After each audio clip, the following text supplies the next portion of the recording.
ಸೃಷ್ಟಿನಲ್ಲಿ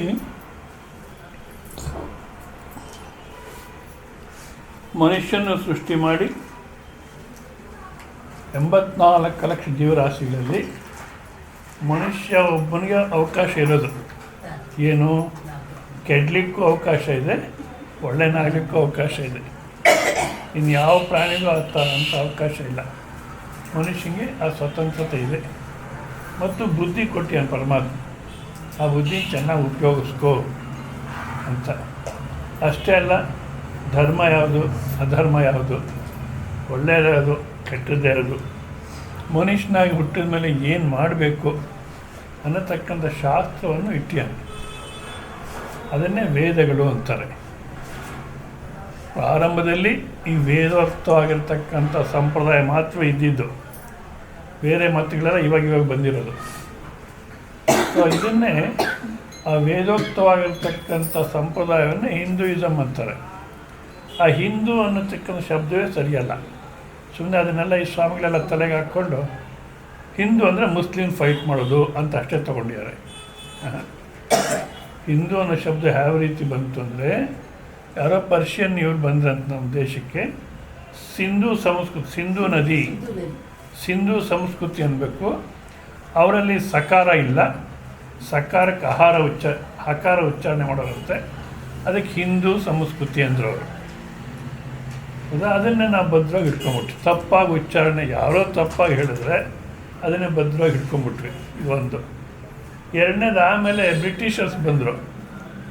ಅವ್ರಿಗೆ ಹಕಾರ ಉಚ್ಚಾರಣೆ ಮಾಡೋಕ್ಕೆ ಬರಲಿಲ್ಲ. ಅದಕ್ಕೆ ಅವ್ರೇನು ಮಾಡೋದು, ಇಕಾರ ಉಚ್ಚಾರಣೆ ಮಾಡಿದ್ರು. ಅದಕ್ಕೆ ಹಿಂದೂ ಅನ್ನೋದನ್ನ ಹಿಂದೂ ಅಂದರು. ಆಮೇಲೆ ಇಂಡಿಯಾ ಅಂದರು. ಆಮೇಲೆ ಇಂಡಿಯಾ ಆಯ್ತದು. ಅಂದರೆ ಇಂಡಿಯಾ ಅನ್ನೋ ಶಬ್ದನೂ ಸರಿಯಲ್ಲ, ಹಿಂದೂ ಅನ್ನೋ ಶಬ್ದನೂ ಸರಿಯಲ್ಲ. ಬಟ್ ಇವಾಗ ಚೆನ್ನಾಗಿ ತಲೆಗೆ ಹಾಕ್ಕೊಂಬಿಟ್ಟಿದ್ದಾರೆ ಮೂರ್ಖರ ಕಾರಣ. ಮೂರ್ಖರ ಮಧ್ಯೆ ನಾವು ಮೂರ್ಖರಾಗಿರೋದು ಒಳ್ಳೆಯದು. ಆದರೆ ವೇದೋಕ್ತ ಸಂಪ್ರದಾಯ, ಸನಾತನ ಸಂಪ್ರದಾಯ ಅಂತಾರೆ.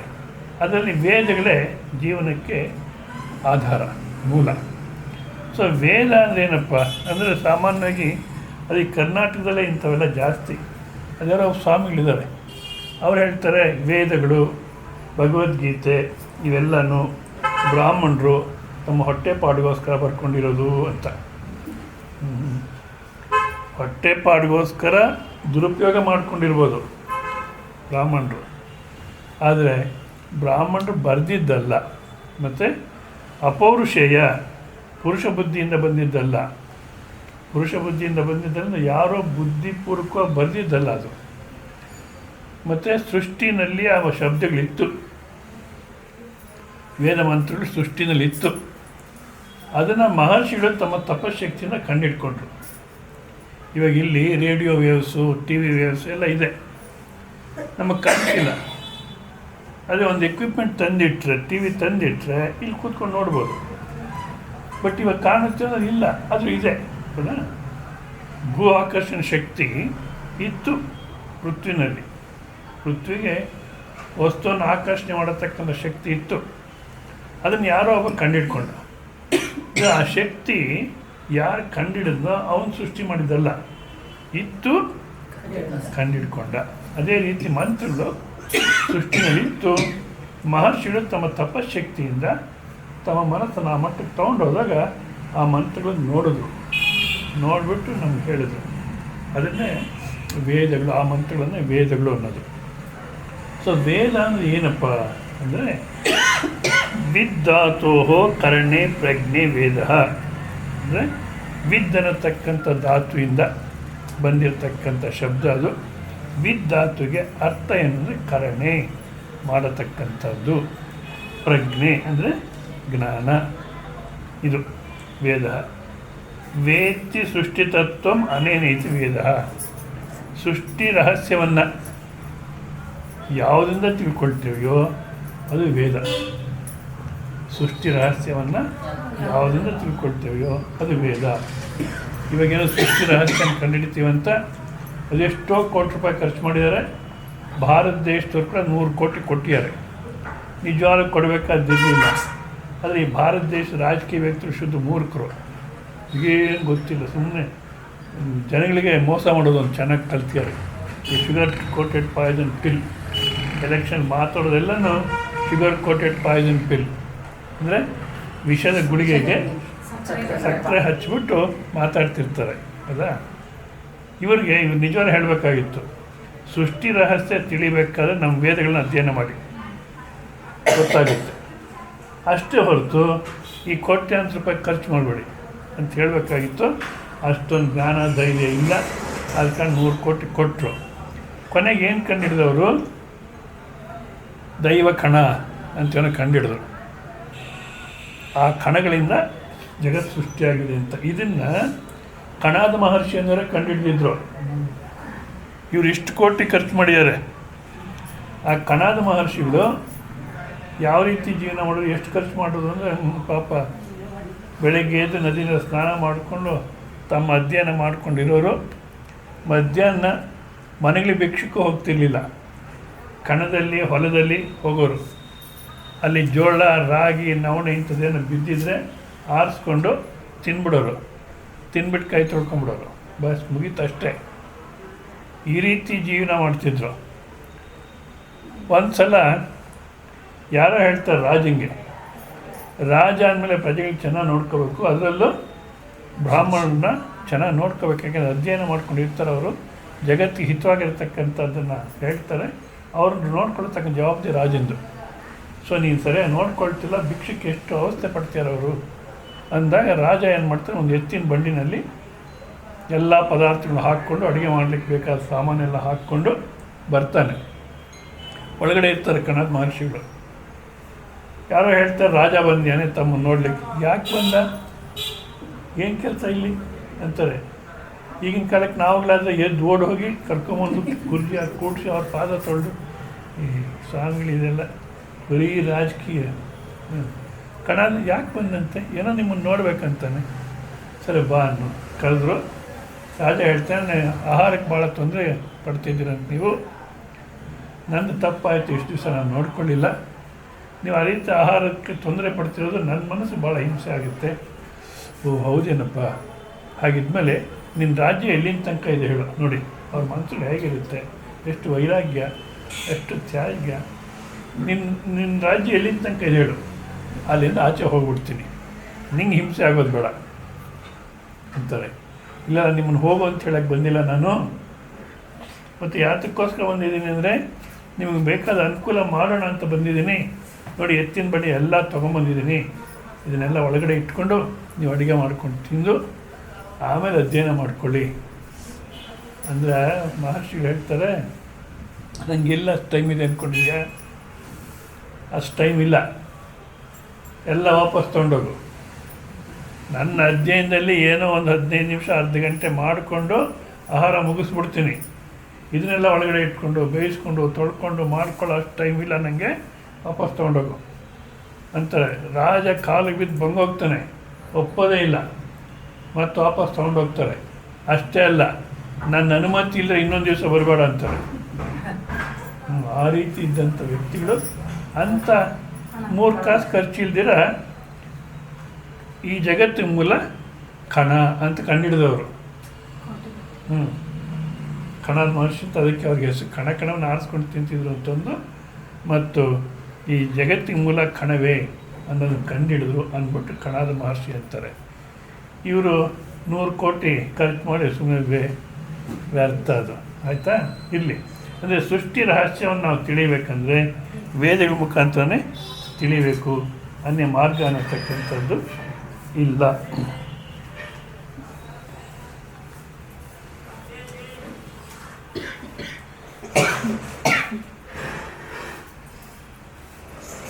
ಮತ್ತು ಇನ್ನೊಂದು ಅರ್ಥವನ್ನು ಕೊಡ್ತಾರೆ, ವಿದಂತಿ ಅನನ್ಯ ಪ್ರಮಾಣ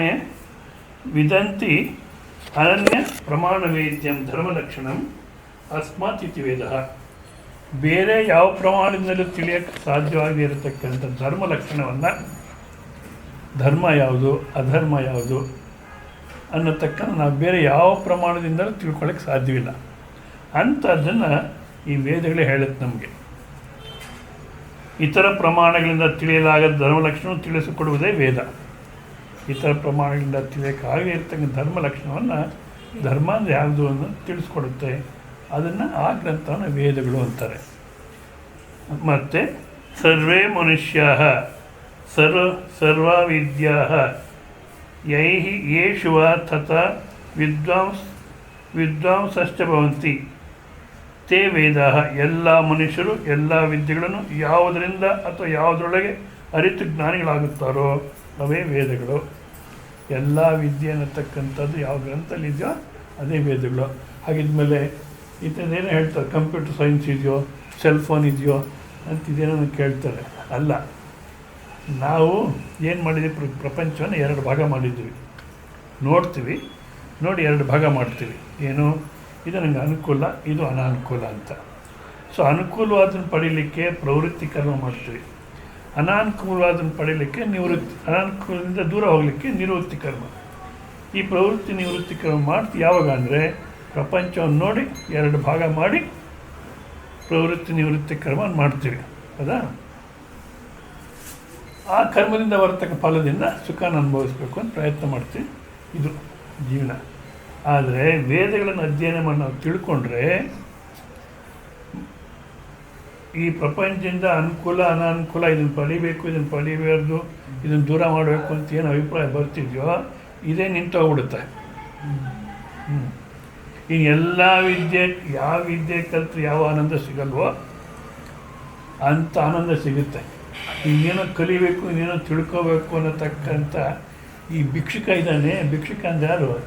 ನಮ್ಮ ಮನೆ ಮುಂದೆ ಬರ್ತಾನಲ್ಲ ಅವನೆಲ್ಲ ಭಿಕ್ಷುಕ. ಅವನು ಯಾವಾಗ ಬೇಕು ಅನ್ನೋನು ಭಿಕ್ಷುಕ. ಇವನೇ ಇಲ್ದಿರ ಆಗ್ಬಿಡ್ತಾನೆ. ಬೇಕು ಅನ್ನೋನೇ ಇಲ್ದಿರ ಆಗ್ಬಿಡ್ತಾನೆ. ಆಯಿತಾ?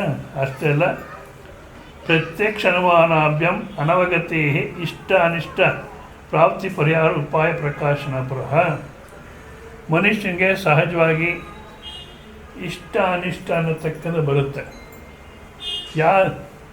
ಯಾರು ಉಪದೇಶ ಮಾಡಬೇಕಾದಿಲ್ಲ. ಮಕ್ಕಳಿಗೆ ಯಾರು ಉಪದೇಶ ಮಾಡಲ್ಲ. ಬೊಂಬೆಲಿಟ್ಟು ಆಡ್ಕೋ, ನೀನು ಸುಖವಾಗಿರ್ತೀಯ ಅಂತ ಯಾರು ಹೇಳಲ್ಲ. ಅವಕ್ಕೆ ಬೊಂಬೆಗಳು ಬೇಕು ಅನಿಸುತ್ತೆ. ಹೌದಾ? ಸ್ವಲ್ಪ ವಯಸ್ಸಾದಮೇಲೆ ಈ ಬೊಂಬೆ ಬೇಡ, ನಂಗೆ ಬೇರೆ ಬೊಂಬೆ ಬೇಕು ಅಂತ ಮತ್ತು ಶುರು. ಹೆಂಡತಿ, ಮಕ್ಕಳು, ಗಂಡ ಇದೆಲ್ಲ ಶುರುವಾಗುತ್ತೆ. ಹೌದಾ? ಸೊ ಇಷ್ಟಾನಿಷ್ಟ ಪ್ರಾಪ್ತಿ ಅನ್ನೋದು ಸ್ವತಃ ಬರುತ್ತೆ ನಮಗೆ. ಅದನ್ನು ನಾವು ಲೌಕಿಕದಲ್ಲಿ ಪ್ರಯತ್ನ ಮಾಡ್ತೀವಿ. ಎಷ್ಟೇ ಪ್ರಯತ್ನ ಮಾಡಿದ್ರೂ ನಮ್ಮ ಇಷ್ಟ ಪ್ರಾಪ್ತಿ ಆಗೋಲ್ಲ. ಎಲ್ಲ ರೀತಿ ಪ್ರಯತ್ನ ಮಾಡಿ ನೋಡ್ತೀವಿ, ಇಷ್ಟ ಪ್ರಾಪ್ತಿ ಆಗೋದೇ ಇಲ್ಲ. ಹೋಲಿ ಬಿಟ್ಟು ಬಿಡೋಣ ಅಂದರೆ ಮನಸ್ಸು ಒಪ್ಪಲ್ಲ. ಏನೋ ಅದು ಇಲ್ಲದೇ ಇದ್ದರೆ ಪ್ರಾಣನೇ ಹೋಗ್ಬಿಡುತ್ತೆ ಅನ್ನೋ ಥರ ಮನಸ್ಸು ಒಪ್ಪಲ್ಲ. ಅದು ಯಾಕೆ? ನಮ್ಮ ಅಣ್ಣ ಅವ್ರು ತಂದ್ಕೊಂಡಿದ್ದಾರೆ, ನಮ್ಮ ತಿಳಿದಿರ ಇದ್ರೆ ಹಾಗೆ. ನಾವು ಸಮಾಜದಲ್ಲಿ ನಮ್ಮನ್ನು ಭಾಳ ನಿಕೃಷ್ಟವಾಗಿ ನೋಡ್ತಾರೆ. ಈ ಸಮಾಜ ನಮ್ಮನ್ನು ಚೆನ್ನಾಗಿ ನೋಡಬೇಕು ಅನ್ನೋ ಅಭಿಪ್ರಾಯ ನಮ್ಗೆ ಯಾಕೆ ಬಂತು ಗೊತ್ತಿಲ್ಲ. ಅದು ಭಾರತ ದೇಶದಲ್ಲೇ ಜಾಸ್ತಿ. ನಾನು ಬೇರೆ ಜಪಾನು, ಬ್ರಿಟಿಷರ್ಸ್ ಅವ್ರ ಜೊತೆ ಎಲ್ಲ ಋಷಿಕೇಶ ಇದ್ದಾಗ ಆ ಸ್ಟೂಡೆಂಟ್ಸ್ ಎಲ್ಲ ಬರೋರು ನೋಡಿದ್ದೀನಿ ಅವರನ್ನು. ಅವ್ರಿಗಿದಿಲ್ಲ, ಯಾರೇನು ಅಂದ್ಕೊಳ್ತಾರೋ, ನಾನು ಚೆನ್ನಾಗಿ ಅಂದ್ಕೋಬೇಕು ಅನ್ನೋದಿಲ್ಲ. ನಮ್ಮಲ್ಲೇ ಇದು ಜಾಸ್ತಿ. ಮಗಳಿಗೆ ಸಂಬಂಧ ನೋಡ್ತಿರ್ತಾರೆ, ಬೇಗ ಸೆಟ್ಲ್ ಆಗೋಲ್ಲ. ಏನು ಮುಂಚೆಯಿಂದ ಪ್ರಾಬ್ಲಮ್ ಇದೆ, ಇವಾಗ ಇನ್ನೂ ಜಾಸ್ತಿ ಪ್ರಾಬ್ಲಮ್ ಆಗಿದೆ, ಸೆಟ್ಲ್ ಆಗೋಲ್ಲ. ಬೇರೆಯವ್ರು ಏನು ಅಂದ್ಕೊಳ್ತಾರೋ, ಬೇರೆಯವ್ರು ಏನು ಅಂದ್ಕೊಳ್ತಾರೆ, ಮದುವೆ ಆಗಿಲ್ಲ ಅಂದ್ಕೊಳ್ತಾರೆ. ಅಂದ್ಕೊಳ್ಳಿ, ಅದಕ್ಕೇನು ತಪ್ಪು ಅಲ್ಲ. ಇನ್ನೇನೋ ಅಂದ್ಕೊಳ್ತಾರೆ, ನಾವು ದುಡ್ಡು ಖರ್ಚು ಮಾಡೋಕ್ಕೆ ರೆಡಿ ಇಲ್ಲ, ಅದಕ್ಕೋಸ್ಕರ ಇವ್ರು ಮದುವೆ ಆಗ್ತಿಲ್ಲ ಅಂದ್ಕೊಳ್ತಾರೆ. ಒಂದು ವೇಳೆ ಆ ರೀತಿ ಹೇಳಿದ್ರು ಸ್ವಲ್ಪ ಯೋಚನೆ ಮಾಡಿ. ನಾವು ದುಡ್ಡು ಕೊಡ್ಲಿಕ್ಕೆ ರೆಡಿ ಆಗಲಿಲ್ಲ, ಇಟ್ಕೊಂಡು ಕೊಡ್ಲಿಕ್ಕೆ ರೆಡಿ ಆಗಲಿಲ್ಲ, ಅದಕ್ಕೋಸ್ಕರ ತಪ್ಪಿ ಹೋಯ್ತು ಸಂಬಂಧಗಳು ಅನ್ನೋ ಪರಿಸ್ಥಿತಿ ಇದೆಯೋ ಇದ್ರೆ ಬದಲಾಯಿಸ್ಕೊಳ್ಳಿ. ಇಲ್ಲ ಅಂದರೆ ಅದು ಅವ್ರ ಸಮಸ್ಯೆ, ಏನೋ ಅಂದ್ಕೊಳ್ಳಿ, ಬಿಡಿ. ನೆನ್ನೆ ಪೇಪರ್ ನೋಡಿದೆ, ಅದು ಯಾವುದೋ ಮೈಸೂರಲ್ಲಿ ಯಾರೋ ರೌಂಡ್ ಹೌಸ್ ಅಂತ ಕಟ್ಟಿಯಾರಂತೆ. ಅದಾ ಏನು ದೊಡ್ಡ ಕಥೆ ಇದೆ ಅದರದ್ದು. ಆ ರೌಂಡ್ ಹೌಸಲ್ಲಿ ಯಾಕೆ ಕಟ್ಟಿದ್ರು ಅಂದರೆ ಜನಗಳು ನನ್ನ ಮನೆ ನೋಡಿ ಮೆಚ್ಕೋಬೇಕು. ನಿನಗೆ ಯಾವ ರೀತಿ ಅನುಕೂಲ ಆ ರೀತಿ ಕಟ್ಕೋ. ಹೌದಾ? ಜನಗಳು ನೋಡಿ ಮೆಚ್ಕೋಬೇಕು ಅಂತ. ಇವಾಗ ಏನಾಗಿದೆ ಅಂತೆ, ಜನಗಳು ಹೋಗೋವಾಗ ಆ ದಾರಿಲಿ ಮನೆಯೇ ನೋಡಿಕೊಂಡು ಸ್ಕೂಟ್ರಲ್ಲೋ ಬೈಕ್ ಕಾರಲ್ಲಿ ಹೋಗ್ತಿರ್ತಾರೆ. ಆಕ್ಸಿಡೆಂಟ್ ಜಾಸ್ತಿ ಆಗಿದೆ ಅಂತಲ್ಲಿ. ನನ್ನ ಕೆಳಗೆ ಮನೆ ತೆಗೆಸ್ಬಿಡ್ಬೇಕು. ಯಾರು ಪರ್ಮಿಷನ್ ತೊಗೊಂಡು ಕಟ್ಟಿದೆ ಇವಾಗ ಆಕ್ಸಿಡೆಂಟ್ ಜಾಸ್ತಿ ಆಯಿತು ಅಂದ್ರೆ ಯಾರು ಕಾರಣ ಅಂದರೆ ಬೇರೆಯವ್ರು ಒಪ್ಕೋಬೇಕು ಅಂತ ನಾವು ಪ್ರಯತ್ನ ಮಾಡ್ತೀವಿ ಅಲ್ಲ. ಅದಕ್ಕೆ ಬೇರೆಯವ್ರು ಒಪ್ಕೋಬೇಕು ಅಂದಾಗ ನಮ್ಗೆ ಆಸೆ ಬೆಳೆಸ್ಕೊಳ್ತಾ ಹೋಗ್ತೀವಿ ಅವ್ರಿಗೋಸ್ಕರ. ನಮಗೋಸ್ಕರ ಅವಶ್ಯಕತೆ ಇರಲ್ಲ. ಇವಾಗ ಬಟ್ಟೆ ವಸ್ತ್ರ ಸೀರೆಗಳು ಪ್ಯಾಂಟು ಸ್ಲ್ಯಾಕ್ ತೊಗೋಬೇಕಂತ ಇಟ್ಕೊಳ್ಳಿ. ರಿಸೆಪ್ಷನ್ಗೆ ಇಟ್ಕೊಳ್ಳೋಕ್ಕೆ ಕಾಸ್ಟ್ಲಿ ಡ್ರೆಸ್ಸು. ಯಾಕಪ್ಪ? ಬೇರೆಯವ್ರಿಗೆ ಚೆನ್ನಾಗಿ ಕಾಣಬೇಕು. ನೀವು ಯಾವುದೇ ಇದೊಂದು ಸೀಕ್ರೆಟು ಚೆನ್ನಾಗಿ ಅರ್ಥ ಮಾಡ್ಕೋಬೇಕು. ನೀವು ಯಾವುದೇ ಬಟ್ಟೆ ಹಾಕ್ಕೊಳ್ಳಿ, ಬೇರೆಯವ್ರು ಉಟ್ಕೊಂಡಿದ್ದು ನೋಡಿದಾಗ ಚೆನ್ನಾಗಿ ಕಾಣುತ್ತೆ. ಅದೇ ನಾವೇ ಉಟ್ಕೊಂಡ್ರೆ ಅಷ್ಟು ಚೆನ್ನಾಗಿ ಕಾಣಲ್ಲ. ಇವಾಗ ನೆನ್ನೆ ನಾನು ಉಟ್ಕೊಂಬಂದಿದ್ದೆನಲ್ಲ ಕಲರ್ ಡ್ರೆಸ್ಸು, ಅದು ಹೊಸದಾಗಿ ಗುರುಪೂರ್ಣಿಮೆಗೆ ನಾನು ಬದಲಾಯಿಸೋದು. ಬಳ್ಳಾರಿನಲ್ಲಿ ಬದಲಾಯಿಸಿದೆ ಗುರುಪೂರ್ಣಿಮೆಗೆ. ಅದನ್ನು ಬೇರೆ ಸ್ವಾಮಿಗಳು ಮಾತಾಜಿಗಳು ಎಲ್ಲ ನೋಡಿ ಏಯ್ ಚಾಲ ಬಾಗುಂది ಚಾಲ ಬಾಗುಂది. ನನಗೆ ಅಷ್ಟೇನು ಅನಿಸಲ್ಲ.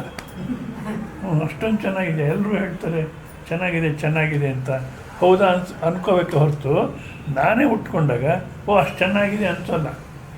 ಬಟ್ಟೆಗಳು ಯಾವಾಗಲೂ ಅಷ್ಟು ಬೇರೆಯವ್ರು ಉಟ್ಕೊಂಡಾಗ ಚೆನ್ನಾಗಿ ಕಾಣುತ್ತೆ.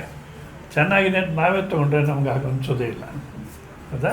ಆದರೆ ನಾವೇನು ಮಾಡ್ತೀವಿ, ಬೇರೆಯವ್ರಿಗೋಸ್ಕರ ಕಾಸ್ಟ್ಲಿ ಡ್ರೆಸ್ ಪರ್ಚೇಸ್ ಮಾಡ್ತೀವಿ. ಇದು ಬೇರೆಯವರು ನಮ್ಮನ್ನು ಒಪ್ಕೋಬೇಕು ಅನ್ನತಕ್ಕಂಥ ಇದು ಅನವಶ್ಯಕ. ಆದರೂ ಬೆಳೆಸ್ಕೊಂಡ್ಬಿಟ್ಟು ಏನು ಮಾಡ್ತೀವಿ, ಆಸೆಗಳು ಬಿಡಲಿಕ್ಕೆ ಮನಸ್ಸು ಬರಲ್ಲ. ಏನನ್ನ ಮಾಡಿ ಪ್ರಾಪ್ತಿ ಮಾಡಿಕೊಳ್ಳೇಬೇಕು ಅಂದ್ಬಿಟ್ಟು ಲೌಕಿಕ ಎಲ್ಲ ರೀತಿಯಲ್ಲೂ ಪ್ರಯತ್ನ ಮಾಡ್ತೀವಿ, ಆಗಲ್ಲ. ಕೊನೆಗೆ ಅಲೌಕಿಕ ಉಪಾಯವನ್ನು ಹೇಳಿಕೊಡುತ್ತೆ ವೇದಗಳು. ಅಲೌಕಿಕ ಉಪಾಯ ಅಂದರೆ ಅದು ನಮ್ಮ ಇಂದ್ರಿಯ ಮನಸ್ಸು ಬುದ್ಧಿ ಹೊಡೆಯೋದೆಲ್ಲ ಉಪಾಯ. ಮತ್ತು ಲ್ಯಾಬ್ರೇಟ್ರಿನಲ್ಲಿ ಟೆಸ್ಟ್ ಮಾಡಲಿಕ್ಕಾಗಲ್ಲ ಹೌದು ಅಲ್ವೋ ಅಂತ. ಬಟ್ ಅದು ಹೇಳಿದಂಥ ರೀತಿಲಿ ಮಾಡಿದ್ರೆ ನಮ್ಮ ಆಸೆ ಪೂರ್ಣವಾಗುತ್ತೆ. ಇದಕ್ಕೆ ಅದೇ ಪುತ್ರ ಕಾಮ ಯಜೇತ. ಗಂಡು ಸಂತತಿ ಬೇಕು ಅನ್ನತಕ್ಕಂಥದ್ದು ಹೆಣ್ಮಕ್ಳಾಗ್ತಿರುತ್ತೆ. ಗಂಡು ಸಂತತಿ ಬೇಕು ಅನ್ನತಕ್ಕಂಥವ್ರು ತಮ್ಮ ಮಕ್ಕಳಿಲ್ಲದಿರ್ತಕ್ಕ ಪುತ್ರ ಕಾಮ ಇಷ್ಟ ಆಗೋದು ಮಾಡಿದ್ರೆ ಮಕ್ಕಳಾಗುತ್ತೆ. ಇಲ್ಲೇ ಆಗುತ್ತೆ. ಡಾಕ್ಟರ್ಸ್ ಎಲ್ಲ ಚೆನ್ನಾಗಿ ಪರೀಕ್ಷೆ ಮಾಡಿ ಹೇಳ್ಬಿಟ್ಟಾರೆ ಏನಾದರೂ ಮಕ್ಕಳಾಗೋ ಅವಕಾಶ ಇಲ್ಲ ಅಂತ.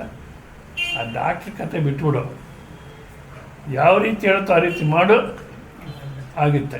ಅದು ವೇದ ಅನ್ನೋದು ಪ್ರಮಾಣ. ಪ್ರಮಾಣ ಅಂದರೆ ಪ್ರಮಾಣವಾಗೂ ಹೇಳ್ತೀನಿ ನಾನು ನಿಜಾನೇ ಹೇಳ್ತಿದ್ದೀನಿ ಅಂತಾರೆ.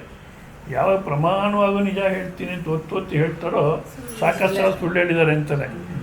ಇಲ್ಲ ಅಂದರೆ ಯಾವ ಹೇಳ್ಬಿಟ್ಮೇಲೆ ಅದು ಕರೆಕ್ಟು ಅನ್ನೋದು ಬರುತ್ತೆ. ಯಾವ ಇಲ್ಲ ನೀನು ಅನುಮಾನ ಪಡಬೇಡ, ಪ್ರಮಾಣವಾಗೂ ಸತ್ಯ ಹೇಳ್ತೀನಿ ಅಂದಾಗ ಸಾಕಷ್ಟು ಸುಳ್ಳು ಹೇಳಿದ್ದಾರೆ ಅಂತ ಅಲ್ವಾ? ಆ ರೀತಿ ಅಲ್ಲ ಪ್ರಮಾಣ ಅಂದರೆ ಆ ಶಬ್ದ ಆ ರೀತಿ ಅಲ್ಲ. ಪ್ರಮಾಕರಣಂ ಪ್ರಮಾಣಂ. ಪ್ರಮಾಣ ಅಂದ್ರೇನು? ಪ್ರಮಾಕರಣಂ ಪ್ರಮಾಣಂ. ಯಾವುದು ನಮಗೆ ವಸ್ತು ಜ್ಞಾನವನ್ನು ತಂದುಕೊಡುತ್ತೆಯೋ ಅದು ಪ್ರಮಾಣ ಅಲ್ಲ. ವಸ್ತು ಜ್ಞಾನವನ್ನು ಯಾವುದು ತಂದುಕೊಡುತ್ತೆಯೋ ಅದು ಪ್ರಮಾಣ. ಯಾವ ವಸ್ತುವಿಗೆ ಯಾವ ಪ್ರಮಾಣ ಉಪಯೋಗಿಸ್ಬೇಕೋ ಅದೇ ಪ್ರಮಾಣ ಉಪಯೋಗಿಸ್ಬೇಕು. ಇವಾಗ ರೂಪ ಮತ್ತು ಬಣ್ಣ ನೋಡಬೇಕಂದ್ರೆ ಯಾವುದರಿಂದ ನೋಡ್ತೀರಾ? ಕಣ್ಣಿಂದ. ಕಣ್ಣೇ ಉಪಯೋಗಿಸ್ಬೇಕು. ಮೂಗು ಉಪಯೋಗಿಸ್ತೀನಿ ಅಂದರೆ ಆಗೋಲ್ಲ ರೂಪ ಮತ್ತು ಬಣ್ಣಕ್ಕೆ. ಹೌದಾ? ವಾಸನೆಗೆ ಮೂಗೆ ಉಪಯೋಗಿಸ್ಬೇಕು. ಹೌದಾ? ಮತ್ತು ರುಚಿ ನಾಲಿಗೆ. ಹೌದಾ? ಈಗ ನಾಲಿಗೆ ರುಚಿ ಹೇಳುತ್ತೆ, ಉಪ್ಪು ಜಾಸ್ತಿ ಇದೆ ಅನ್ನುತ್ತೆ. ನಾಲಿಗೆ ಜಾಸ್ತಿ ಅನಿಸುತ್ತೆ. ಅವ್ರು ಶ್ರೀಮತಿಯವ್ರು ಹೇಳ್ತಾರೆ ಇವನಿಗೆ ಜಾಸ್ತಿ ಅನಿಸುತ್ತೆ. ನೀವು ಯಾವಾಗಲೂ ಹೀಗೆ ನಾನು ಮಾಡಿದ್ದೆ ಒಪ್ಪಲ್ಲ ಅಂತ ಅವ್ರು ಅಂತಾರೆ. ಅಲ್ಲಿಗೆ ನನ್ನ ನಾಲಿಗೆ ಸರಿಯಾಗಿ ಹೇಳ್ತಾ ಇದೆಯೋ ಇಲ್ವೋ ಅನ್ನೋ ಸಂದೇಹ ಬರುತ್ತೆ ಯಾರಿಗಾದ್ರು. ಪ್ರಮಾಣ ಅಂದರೆ ಅದು. ನಾಲಿಗೆ ಹೇಳೋದೇ ಕರೆಕ್ಟು. ನಾಲಿಗೆ ಹೇಳೋದೇ ಕರೆಕ್ಟ್. ಅದನ್ನು ತಪ್ಪು ಅನ್ಲಿಕ್ಕಾಗೋಲ್ಲ. ಒಂದು. ಎರಡನೇದು, ಈ ನಾಲ್ಗೆ ಹೇಳೋದು ಸರಿನೋ ತಪ್ಪು ಬೇರೆ ಪ್ರಮಾಣದಿಂದ ಪರೀಕ್ಷೆ ಮಾಡೋಣ ಅಂದ್ಬಿಟ್ಟು ನಾಲ್ಗೆ ಹೇಳೋದನ್ನು ಮೂಗಿಂದ ಪರೀಕ್ಷೆ ಮಾಡೋಕ್ಕಾಗುತ್ತೋ? ಅಂದರೆ ಇದು ಪ್ರಮಾಣದ ಲಕ್ಷಣ. ಈ ರೀತಿ ಜ್ಞಾಪಕ ಇಟ್ಕೋಬೇಕು. ಯಾವ ಪ್ರಮಾಣಕ್ಕೆ ಯಾವ ವಸ್ತುಗೆ ಯಾವ ಪ್ರಮಾಣ ಉಪಯೋಗಿಸ್ಬೇಕೋ ಅದೇ ಪ್ರಮಾಣವನ್ನು ಉಪಯೋಗಿಸ್ಬೇಕು. ಮತ್ತು ಆ ವಿಷಯದ ಬಗ್ಗೆ ಆ ಪ್ರಮಾಣ ಹೇಳೋಂಥ ಅದೇ ಕರೆಕ್ಟು. ಅದನ್ನು ಮತ್ತೊಂದರಿಂದ ಪರೀಕ್ಷೆ ಮಾಡಲಿಕ್ಕೆ ಸಾಧ್ಯವಿಲ್ಲ. ಇದು ಪ್ರಮಾಣ. ಹೌದಾ? ಮತ್ತು ಪ್ರಮಾಣದ ಪ್ರಮಾಣತ್ವ ಯಾವಾಗಪ್ಪ ಗೊತ್ತಾಗುತ್ತೆ ಅಂದರೆ ಉಪಯೋಗಿಸಿದ ಮೇಲೆ ಗೊತ್ತಾಗೋದು, ಅಷ್ಟು ಮುಂಚೆ ಗೊತ್ತಾಗೋಲ್ಲ. ಈಗ ಡಾಕ್ಟ್ರ್ ಹತ್ರ ಹೋಗ್ತೀವಿ, ಕಣ್ಣು ಪರೀಕ್ಷೆ ಮಾಡಿಸ್ಕೊಳ್ತೀವಿ, ಅವರು ಸ್ಲಿಪ್ ಕೊಡ್ತಾರೆ ಕಣ್ಣಕ್ಕೆ ತಯಾರು ಮಾಡ್ಕೊಳ್ಳಿ ಅಂತ. ಅದನ್ನು ತೊಗೊಂಡು ಆಪ್ಟಿಷನ್ ಹತ್ರ ಕೊಡ್ತೀವಿ, ಅವನು ತಯಾರು ಮಾಡಿಕೊಡ್ತಾನೆ. ಹಾಕ್ಕೊಳ್ಳಿ ಸ್ವಾಮೀಜಿ ಅಂತಾನೆ. ನೋಡಪ್ಪ, ನಾನು ಹಾಕ್ಕೊಳ್ಳೋದು ಅದು ಸರಿಯಾಗಿ ಕಾಣ್ದಿರ ಇರೋದು ಈ ರಾಮಾಯಣ ಬೇಡ, ಇದು ಹಾಕ್ಕೊಂಡ್ರೆ ನಿಮ್ಮ ಕಣ್ಣು ಸರಿಯಾಗಿ ಕಾಣುತ್ತೆ ಅಂತ ನೀನು ನಿಶ್ಚಯ ಮಾಡಿ ಹೇಳು, ಆಮೇಲೆ ಹಾಕ್ಕೊಳ್ತೀನಿ ಅಂದರೆ ಒಂದ್ಸಲ ಹೇಳ್ತೀನಿ, ಇಲ್ಲ ಸ್ವಾಮೀಜಿ ನೀವು ಹಾಕ್ಕೊಂಡ್ರೆ ಗೊತ್ತಾಗೋದು ಹೇಳಿ ಅಂತ. ಅದೆಲ್ಲ ಬೇಡಪ್ಪ, ನೀನು ಸರಿಯಾಗಿ ಕಾಣುತ್ತೆ ನಿಮ್ಮ ಕಣ್ಣು, ಇದನ್ನು ಹಾಕ್ಕೊಂಡ್ರೆ ನಿಶ್ಚಯ ಮಾಡಿ ಹೇಳು, ಆಮೇಲೆ ಹಾಕ್ಕೊಳ್ತೀನಿ ಅಂದರೆ ನೀವು ಇಲ್ಲಿ ಬರಬೇಕಾದ್ರಲ್ಲ, ಮತ್ತೆ ಮೊದಲು ರಿಪೇರಿ ಮಾಡ್ಕೊಂಡು ಬನ್ನಿ ಆಮೇಲೆ ನೋಡೋಣ ಅಂತಾನೆ. ಹೌದಲ್ಲ? ಯಾಕೆ ನಾವು ಉಪಯೋಗಿಸಿದ ಮೇಲೆ ಪ್ರಮಾಣತ್ವ ಯಾವಾಗ ಗೊತ್ತಾಗುತ್ತೆ ಅಂದರೆ ನಾವು ಉಪಯೋಗಿಸಿದ ಮೇಲೇ. ಈ ಲಕ್ಷಣ ಜ್ಞಾಪಕ ಇಟ್ಕೊಂಡು ವೇದ ಪ್ರಮಾಣ ಅಂತ ನಾವು ನೋಡಿದಾಗ ವೇದಗಳನ್ನು ಉಪಯೋಗಿಸಿದ ಮೇಲೇ ಅದು ಪ್ರಮಾಣತ್ವ ಸಿದ್ಧ ಆಗೋದು ಒಂದು. ಮತ್ತು ಅದು ಯಾವ ರೀತಿ ಹೇಳ್ತಿರೋ ಆ ರೀತಿ ಮಾಡಿದ್ರೆ ಅದು ಫಲ ಬಂದೇ ಬರುತ್ತೆ. ಅದು ವೇದ ಹೇಳೋದು ಸರಿಯೋ ತಪ್ಪು ಅಂತ ನೀನು ಯಾವುದಿಂದಲೂ ಪರೀಕ್ಷೆ ಮಾಡೋಕ್ಕಾಗಲ್ಲ. ನಾಲ್ಗೆ ಹೇಳೋದು ಯಾವ ರೀತಿ ಪರೀಕ್ಷೆ ಮಾಡೋಕ್ಕಾಗಲ್ವೋ ಅದೇ ರೀತಿ ಇದನ್ನು ಪರೀಕ್ಷೆ ಮಾಡಲಿಕ್ಕೆ ಆಗೋಲ್ಲ. ಆ ಪ್ರಮಾಣ ಅಂತ ಹೇಳಿದ್ದು ಭಾಳ ಟೈಟು. ಇನ್ನು ಯಾವುದೇ ಸಂಪ್ರದಾಯದವರ ಗ್ರಂಥಗಳನ್ನು ಪ್ರಮಾಣ ಅಂತ ಹೇಳಿ ಧಾರ್ಮಿಕ ಗ್ರಂಥ ಅಂತ ಹೇಳ್ಕೊಂಡಿದ್ದಾರೆ ಹೊರತು ಪ್ರಮಾಣ ಅಂತ ಹೇಳಿಲ್ಲ. ನಮ್ಮಲ್ಲಿ ಧಾರ್ಮಿಕ ಗ್ರಂಥ ಅಷ್ಟೇ ಅಲ್ಲ, ಅದು ಪ್ರಮಾಣ. ಯಾಕೆ? ಇಷ್ಟಾನಿಷ್ಟ ಪ್ರಾಪ್ತಿ ಪರಿಹಾರಕ್ಕೆ ಅಲೌಕಿಕವಾದಂಥ ಉಪಾಯವನ್ನು ಹೇಳಿಕೊಡುತ್ತೆ. ಅದು ಇದು ಪ್ರಮಾಣ ಅಂತ. ಇವನು ವೇದಗಳು. ಇದಾಯ್ತಾ? ಈ ರೀತಿ ಇಷ್ಟಾನಿಷ್ಟ ಪ್ರಾಪ್ತಿ ಪರಿಹಾರಕ್ಕೆ ಹೇಳುತ್ತೆ. ಜನ್ಮ ಜನ್ಮಗಳಲ್ಲಿ ಇಷ್ಟ ಅನಿಷ್ಟ ಅನ್ನತಕ್ಕಂಥ ಅದನ್ನೆಲ್ಲ ಬೆಳೆಸ್ಕೊಂಡು ಅದಕ್ಕೋಸ್ಕರ ಕರ್ಮಗಳು ಮಾಡಿಕೊಂಡು ಅದು ಏನು ಪುಣ್ಯನೋ ಈ ಜನ್ಮದಲ್ಲಿ ಸ್ವಲ್ಪ ನಮಗೆ ಇತ್ತ ಕಡೆ ಮನಸ್ಸು ಬಂದಿದೆ. ಹೌದಾ? ಇಷ್ಟಾನಿಷ್ಟ ಪ್ರಾಪ್ತಿ ಪರಿಹಾರ ಅನ್ನತಕ್ಕಂಥ ಅದೆಲ್ಲ ಮಾಡಿ ಸಾಕಪ್ಪ, ಏನು ಜೀವನ ಇದು, ಬರೀ ಇದನ್ನೇ ಮಾಡ್ಕೊಂಡಿದ್ದೀವಿ, ಬರೀ ಇದನ್ನೇ ಮಾಡ್ಕೊಂಡಿದ್ದೀವಿ ಅಂತ. ಈಗ ಅದೇನು ಸಾಮಾನ್ಯ ಬರೋಲ್ಲ ಆ ಮಾತು. ಬರುತ್ತೆ ಮನೆಯಲ್ಲಿ ಜಗಳ ಆದಾಗ, ಬೇಸರ ಆದಾಗ, ಸಾಕಪ್ಪ ಈ ಸಂಸಾರ ಬಿಟ್ಟು ಅದನ್ನು ಆಶ್ರಮಕ್ಕೆ ನಾವು ಹೋದ ಮೇಲು ಅಂತ ಬಂದ್ಬಿಡಿ ಆಶ್ರಮಕ್ಕೆ ಅಂದರೆ ಬಂದರೂ ಅದು ಇನ್ನೊಂದು ಸಂಸಾರ ಆಗುತ್ತೆ, ದೊಡ್ಡ ಸಂಸಾರ ಆಗಿಬಿಡುತ್ತದೆ. ಯಾವೆಲ್ಲ ಒಂದ್ಸಲ ವಿವೇಕ ಬರುತ್ತೆ. ಏನಂತ, ಇಷ್ಟೇ ಅಲ್ಲ ಜೀವನ, ಏನೋ ಒಂದು ಕರ್ಮ ಮಾಡೋದು, ಫಲ ಪಡೆಯೋದು, ಅದ್ರಲ್ಲಿ ಭೋಗ ಅನುಭವಿಸೋದು, ಸುಖ ಅನುಭವಿಸೋದು ಇಷ್ಟೇ ಅಲ್ಲ ಅನ್ನತಕ್ಕಂಥ ವಿವೇಕ ಬಂದರೆ ಇನ್ನು ಅವ್ರಿಗೆ ಕರ್ಮಗಳು ಮಾಡೋಕ್ಕಾಗಲ್ಲ. ಅವಾಗೇನು ಮಾಡುತ್ತೆ, ಲಾಸ್ಟ್ ವೇದಗಳ ಕೊನೆಯ ಭಾಗಕ್ಕೆ ಕರ್ಕೊಂಡೋಗುತ್ತೆ ಅಂಥವ್ರನ್ನ. ಅದಕ್ಕೆ ಈ ವಿದ್ಯೆಗೂ ಬೇರೆ ವಿದ್ಯೆಗಳು ಏನು ವ್ಯತ್ಯಾಸ ಅಂದರೆ, ಮೂಲತಃ ಏನು ವ್ಯತ್ಯಾಸ ಅಂದರೆ, ನೀವು ಯಾವ ವಿದ್ಯೆ ಕಲಿಯೋಕ್ಕೆ ಹೋದ್ರೂ ನಿಮ್ಮ ನಡತೆ ಯಾವ ರೀತಿ ಇದೆ, ನಿಮ್ಮ ಕ್ಯಾರೆಕ್ಟರ್ ಯಾವ ರೀತಿ ಇದೆ ಅಂತ ಅದನ್ನೇನು ಪರೀಕ್ಷೆ ಮಾಡಲಿಕ್ಕೆ ಹೋಗಲ್ಲ. ಇವಾಗ ಡಾಕ್ಟ್ರಾಗಿ ತಯಾರಾಗಬೇಕು, ಅವನು ಹೆಂಡ ಕುಡಿತಾನೋ ಬಿಡ್ತಾನೋ, ಜೂಜಾಡ್ತಾನೋ ಬಿಡ್ತಾನೋ, ವಿಚಾರ ಮಾಡ್ತಾನೋ ಬಿಡ್ತಾನೋ, ಡೊನೇ ದುಡ್ಡು ಕಟ್ಬಿಟ್ರೆ ಡಾಕ್ಟ್ರಾಗಿ ಓದ್ಕೋಬೋದು. ಅದಕ್ಕೆ ಇದೇ ರೀತಿ ಇರಬೇಕು ನೀನು ಅನ್ನೋದಿಲ್ಲ. ಆದರೆ ಈ ವಿದ್ಯೆಗೆ ಮಾತ್ರ ಇದೇ ರೀತಿ ಇರಬೇಕು ಅಧಿಕಾರತ್ವ ಅನ್ನತಕ್ಕಂದಿದೆ. ಯಾಕಪ್ಪ ಅಂದರೆ ಬೇರೆ ಯಾವುದೇ ವಿದ್ಯೆಯಲ್ಲಿ ಮತ್ತೊಂದು ವಸ್ತುವಿನ ಬಗ್ಗೆ ತಿಳ್ಕೊಳ್ತಾನೆ. ಈಗ ಡಾಕ್ಟ್ರಾಗಿ ಹೋದ, ಶರೀರದ ಬಗ್ಗೆ ತಿಳ್ಕೊಳ್ತಾನೆ, ಶರೀರದಲ್ಲಿ ಯಾವ್ಯಾವ ಕಾಯಿಲೆ ಬಂದರೆ ಯಾವ್ಯಾವ ಔಷಧಿ ಅನ್ನೋದನ್ನು ತಿಳ್ಕೊಳ್ತಾನೆ, ತಾನು ಹಾಗೆ ಇರ್ತಾನೆ. ಇದು ವೆಟರ್ನರಿ ಸೈನ್ಸ್, ದನಗಳಿಗೆ ಔಷಧಿ ಕೊಡ್ತಾರಲ್ಲ, ಅದಕ್ಕೆ ಹೋಗ್ತಾನೆ ಅಂತ ಇಟ್ಕೊಳ್ಳಿ. ಮನೆಗೆ ವಾಪಸ್ ಬರಬೇಕಾದ್ರೆ ಎತ್ತಾಗ್ಬಿಟ್ಟು ವಾಪಸ್ ಬರೋಲ್ಲ. ಹೌದಾ? ಬಯಾಲಜಿ ಮೊನ್ನೆ ಯಾರೋ ಒಬ್ಬ ಮಾತಾಜಿಯವರು PhD ಫಿಸಿಕ್ಸಲ್ಲಿ MSc ಮಾಡಿದ್ದೀನಿ ಅಂದರು. ಹೌದಾ? ಫಿಸಿಕ್ಸಲ್ಲಿ MSc ಮಾಡಿದ್ರು ಆಕೆ ಹೇಗಿರ್ತಾರೋ ಹಾಗೆ ಇರ್ತಾರೆ.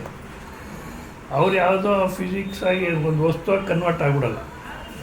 ಬಟ್ ಇದರಲ್ಲಿ ಮಾತ್ರ, ಈ ವಿದ್ಯೆಯಲ್ಲಿ ಮಾತ್ರ ನಾವು ಅಧ್ಯಯನ ಮಾಡಿದ್ರೆ ಕೂತ್ಕೊಳ್ಳಿ ಕಡೆ ಕೂತ್ಕೊಳ್ಳಿ. ಈ ವಿದ್ಯೆಯಲ್ಲಿ ಮಾತ್ರ ಅಧ್ಯಯನ ಮಾಡಿದರೆ ಬ್ರಹ್ಮವಾಗಿ ಪರಿವರ್ತನೆ ಆಗ್ಬಿಡ್ತಾನೆ. ಪರಿವರ್ತನೆ ಆಗ್ತಾನೆ. ಮುಂಚೆನೂ ಅದರಲ್ಲೇ ಇದ್ದ, ಗೊತ್ತಿರಲಿಲ್ಲ. ಈಗ ತಾನೇನು ತಪ್ಪು ತಿಳ್ಲಿಕ್ಕೆ ನಾವು ತೆಗೆದುಹಾಕ್ಕೊಂಬಿಟ್ರೆ ಆ ಬ್ರಹ್ಮಸ್ವರೂಪ ಉಳಿದ್ಬಿಡ್ತಾನೆ. ಇಲ್ಲಿ ಸಂಪೂರ್ಣ ಬದಲಾವಣೆ ಆಗ್ಬಿಡ್ತಾನೆ. ಅದಕ್ಕೋಸ್ಕರ ಅಧಿಕಾರತ್ವ ಅನ್ನತಕ್ಕಂಥದ್ದು ಇರಬೇಕು. ಅದರಲ್ಲಿ ಮೊಟ್ಟ ಮೊದಲನೇ ಅಧಿಕಾರ ಅಂದರೆ ಪರೀಕ್ಷೆ ಲೋಕಾನ್ ಕರ್ಮಚಿತಾನ್ ನಿರ್ವೇದಮಯಾತ್ ಬ್ರಾಹ್ಮಣೋ ನಾಸ್ತ್ಯ ಕೃತಕೃತೇನ ತದ್ವಿಜ್ಞಾನಾರ್ಥಂ ಗುರುಮೇ ಮೃಗಚ್ಚೆ ಶ್ರೋತ್ರಂ ಬ್ರಹ್ಮನಿಷ್ಠಂ. ಪರೀಕ್ಷೆ ಲೋಕಾನ್ ಕರ್ಮಚಿತಾನ್ ಮಾಡಿ ಪಡೆಯತಕ್ಕಂಥದ್ದು ಏನಿದೆಯೋ ಅದೆಲ್ಲ ಎಲ್ಲ ಲೋಕಗಳನ್ನು, ಇಹಲೋಕ ಅನ್ಯ ಲೋಕಗಳನ್ನು ಪರೀಕ್ಷೆ ಮಾಡಿ ಏನು ಪ್ರಯೋಜನ ಇಲ್ಲಪ್ಪ ಅನ್ನೋ ಚೆನ್ನಾಗಿ ದೃಢವಾಗಬೇಕು. ನಾನು ಈ ಓಡಾಡೋದ್ರಲ್ಲಿ ನೋಡ್ತೀನಿ, ಆ ಫಸ್ಟ್ ಸ್ಟೆಪ್ಪೇ ಬಂದಿರಲ್ಲ. ಬರ್ತಾರೆ, ಕೇಳ್ತಾರೆ, ಭಾಳಷ್ಟು ಜನ ಮುತ್ತಜ್ಜಿಯಿಂದ ಕೇಳ್ತಾರೆ, ಎಲ್ಲ ಇದೆ. ಬಟ್ ಆ ಫಸ್ಟ್ ಸ್ಟೆಪ್ಪು ಚಾಲಾಯೇ ಚಾಲಾಯೇ ಈ ಸಂಸಾರಮೆ ನಾಕು ಬರುವಾಯೇ ನలుగురిలో ಬ್ರತುಕು ನಗುಬಾಟಲಾಯೇ. ಯಾಕೆ ಇಷ್ಟು ವರ್ಷ ಜೀವನ ಮಾಡಿ ಏನಾಯಿತು?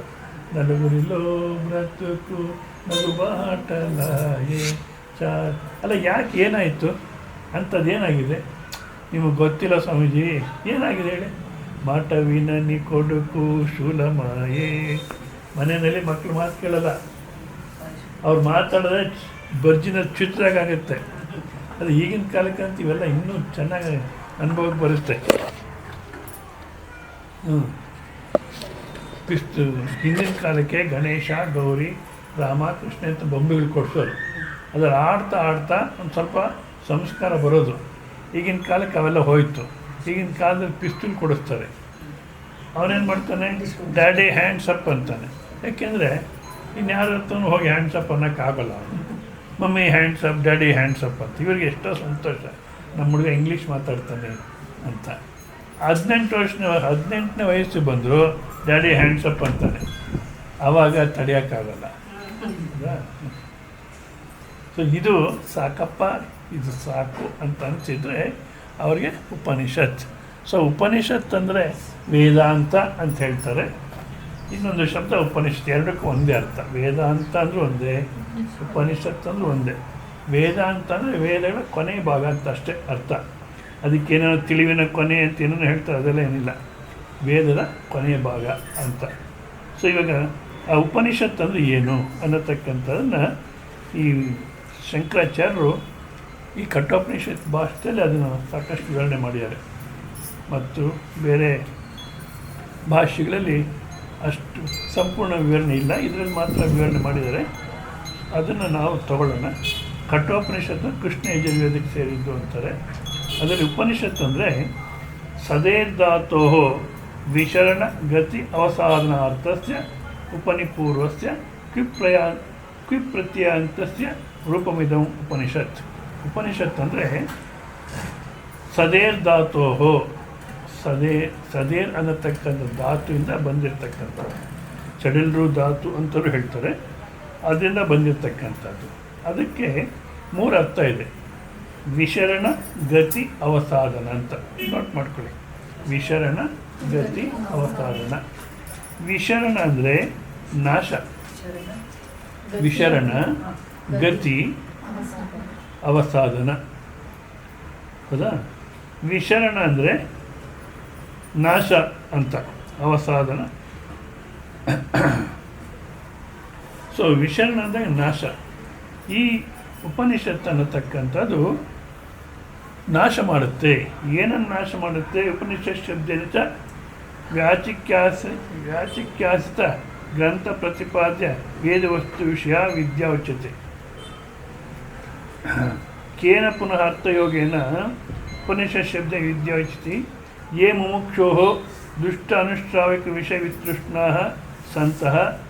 ಬಹುಶಃ ಈ ಒಂದು ಸೆಂಟೆನ್ಸ್ಗೆ ಎಲ್ಲರೂ ಪಕ್ಕಕ್ಕೆ ಹಾಕ್ಬಿಡುತ್ತೆ. ಉಪನಿಷತ್ತು ಭಾಷ್ಯ ಎಲ್ಲರನ್ನು ಪಕ್ಕಕ್ಕೆ ತಳ್ಳಿಬಿಡುತ್ತೆ. ಯೇ ಮುಮುಕ್ಷವ, ಯಾರು ಮುಮುಕ್ಷುಗಳು. ಮುಮುಕ್ಷು ಅಂದರೆ ಯಾರು? ಮೋಕ್ಷ ಬೇಕು ಅನ್ನೋರು. ಸಾಮಾನ್ಯ ಮೋಕ್ಷ ಬೇಕು ಅಂತ ಎಲ್ರಿಗೂ ಇರುತ್ತೆ. ಯಾರು ಬಂಧನದಲ್ಲಿರಬೇಕು ಅಂತ ಯಾರು ಅಂದ್ಕೊಳ್ಳಲ್ಲ. ಫ್ರೀಯಾಗಿರಬೇಕು, ನಮ್ಗೆ ಯಾರು ಮಾತಾಡ್ಬಾರ್ದು, ನನ್ನ ಇಷ್ಟ. ಮೊನ್ನೆ ಯಾರೋ ಒಂದು ಹೆಣ್ಮಗನ ಕೇಳಿದೆ ನಾನು, ಅದು ಯಾಕೆ ಕ್ರಿಕೆಟ್ ಆಡ್ತೀರಾ? ಕ್ರಿಕೆಟ್ ಆಗಿಬಿಟ್ರೆ ಮತ್ತೆ ಅದು ಯಾವುದೋ ಪಾಪ್ ಮ್ಯೂಸಿಕ್ಕು, ಪಾಪ ಮಾಡಿರೋರೇ ಕೇಳೋ ಹಾಡು ಅಂತದು. ಪಾಪ್ ಮ್ಯೂಸಿಕ್ ಅಂದರೆ ಪಾಪಿಗಳೇ ಕೇಳತಕ್ಕಂಥದ್ದು ಅಂತ. ಅದನ್ನು ಹಾಕ್ಕೊಂಡು ಡ್ಯಾನ್ಸ್ ಮಾಡ್ತಾರೆ. ಇದರಲ್ಲಿ ಏನು ಪ್ರಯೋಜನ ಅಂದರೆ ನಮ್ಮ ಸ್ಯಾಟಿಸ್ಫ್ಯಾಕ್ಷನ್ನು ಅಂತಾರೆ. ಅಂದರೆ ನಾವು ಫ್ರೀ ಆಗಿರಬೇಕು, ಯಾರೂ ಅಬ್ಜೆಕ್ಟ್ ಮಾಡಬಾರ್ದು, ನಮ್ಮ ಮನಸ್ಸು ಬಂದಾಗಿರಬೇಕು ಅನ್ನೋದು ಎಲ್ಲರಲ್ಲೂ ಇದೆ. ಅಂದರೆ ನಾವು ಮುಕ್ತರಾಗಿರಬೇಕು ಅನ್ನತಕ್ಕಂಥ ಎಲ್ಲರಲ್ಲೂ ಇದೆ ಹೌದಾ. ಆದರೆ ಮುಮುಕ್ಷು ಅಂದರೆ ಕೇವಲ ಮುಕ್ತಿ ಬೇಕು ಅನ್ನೋ ಆಸೆ ಅಷ್ಟೇ ಅಲ್ಲ. ಮೋಕ್ತುಮಿಚ್ಚು ಮುಮುಕ್ಷು, ಮುಕ್ತಿ ಬೇಕು ಅನ್ನತಕ್ಕಂಥ ಆಸೆ ಯಾರಿಗಿದೆ ಅವನು ಮುಮುಕ್ಷು ಅಂತಾರೆ.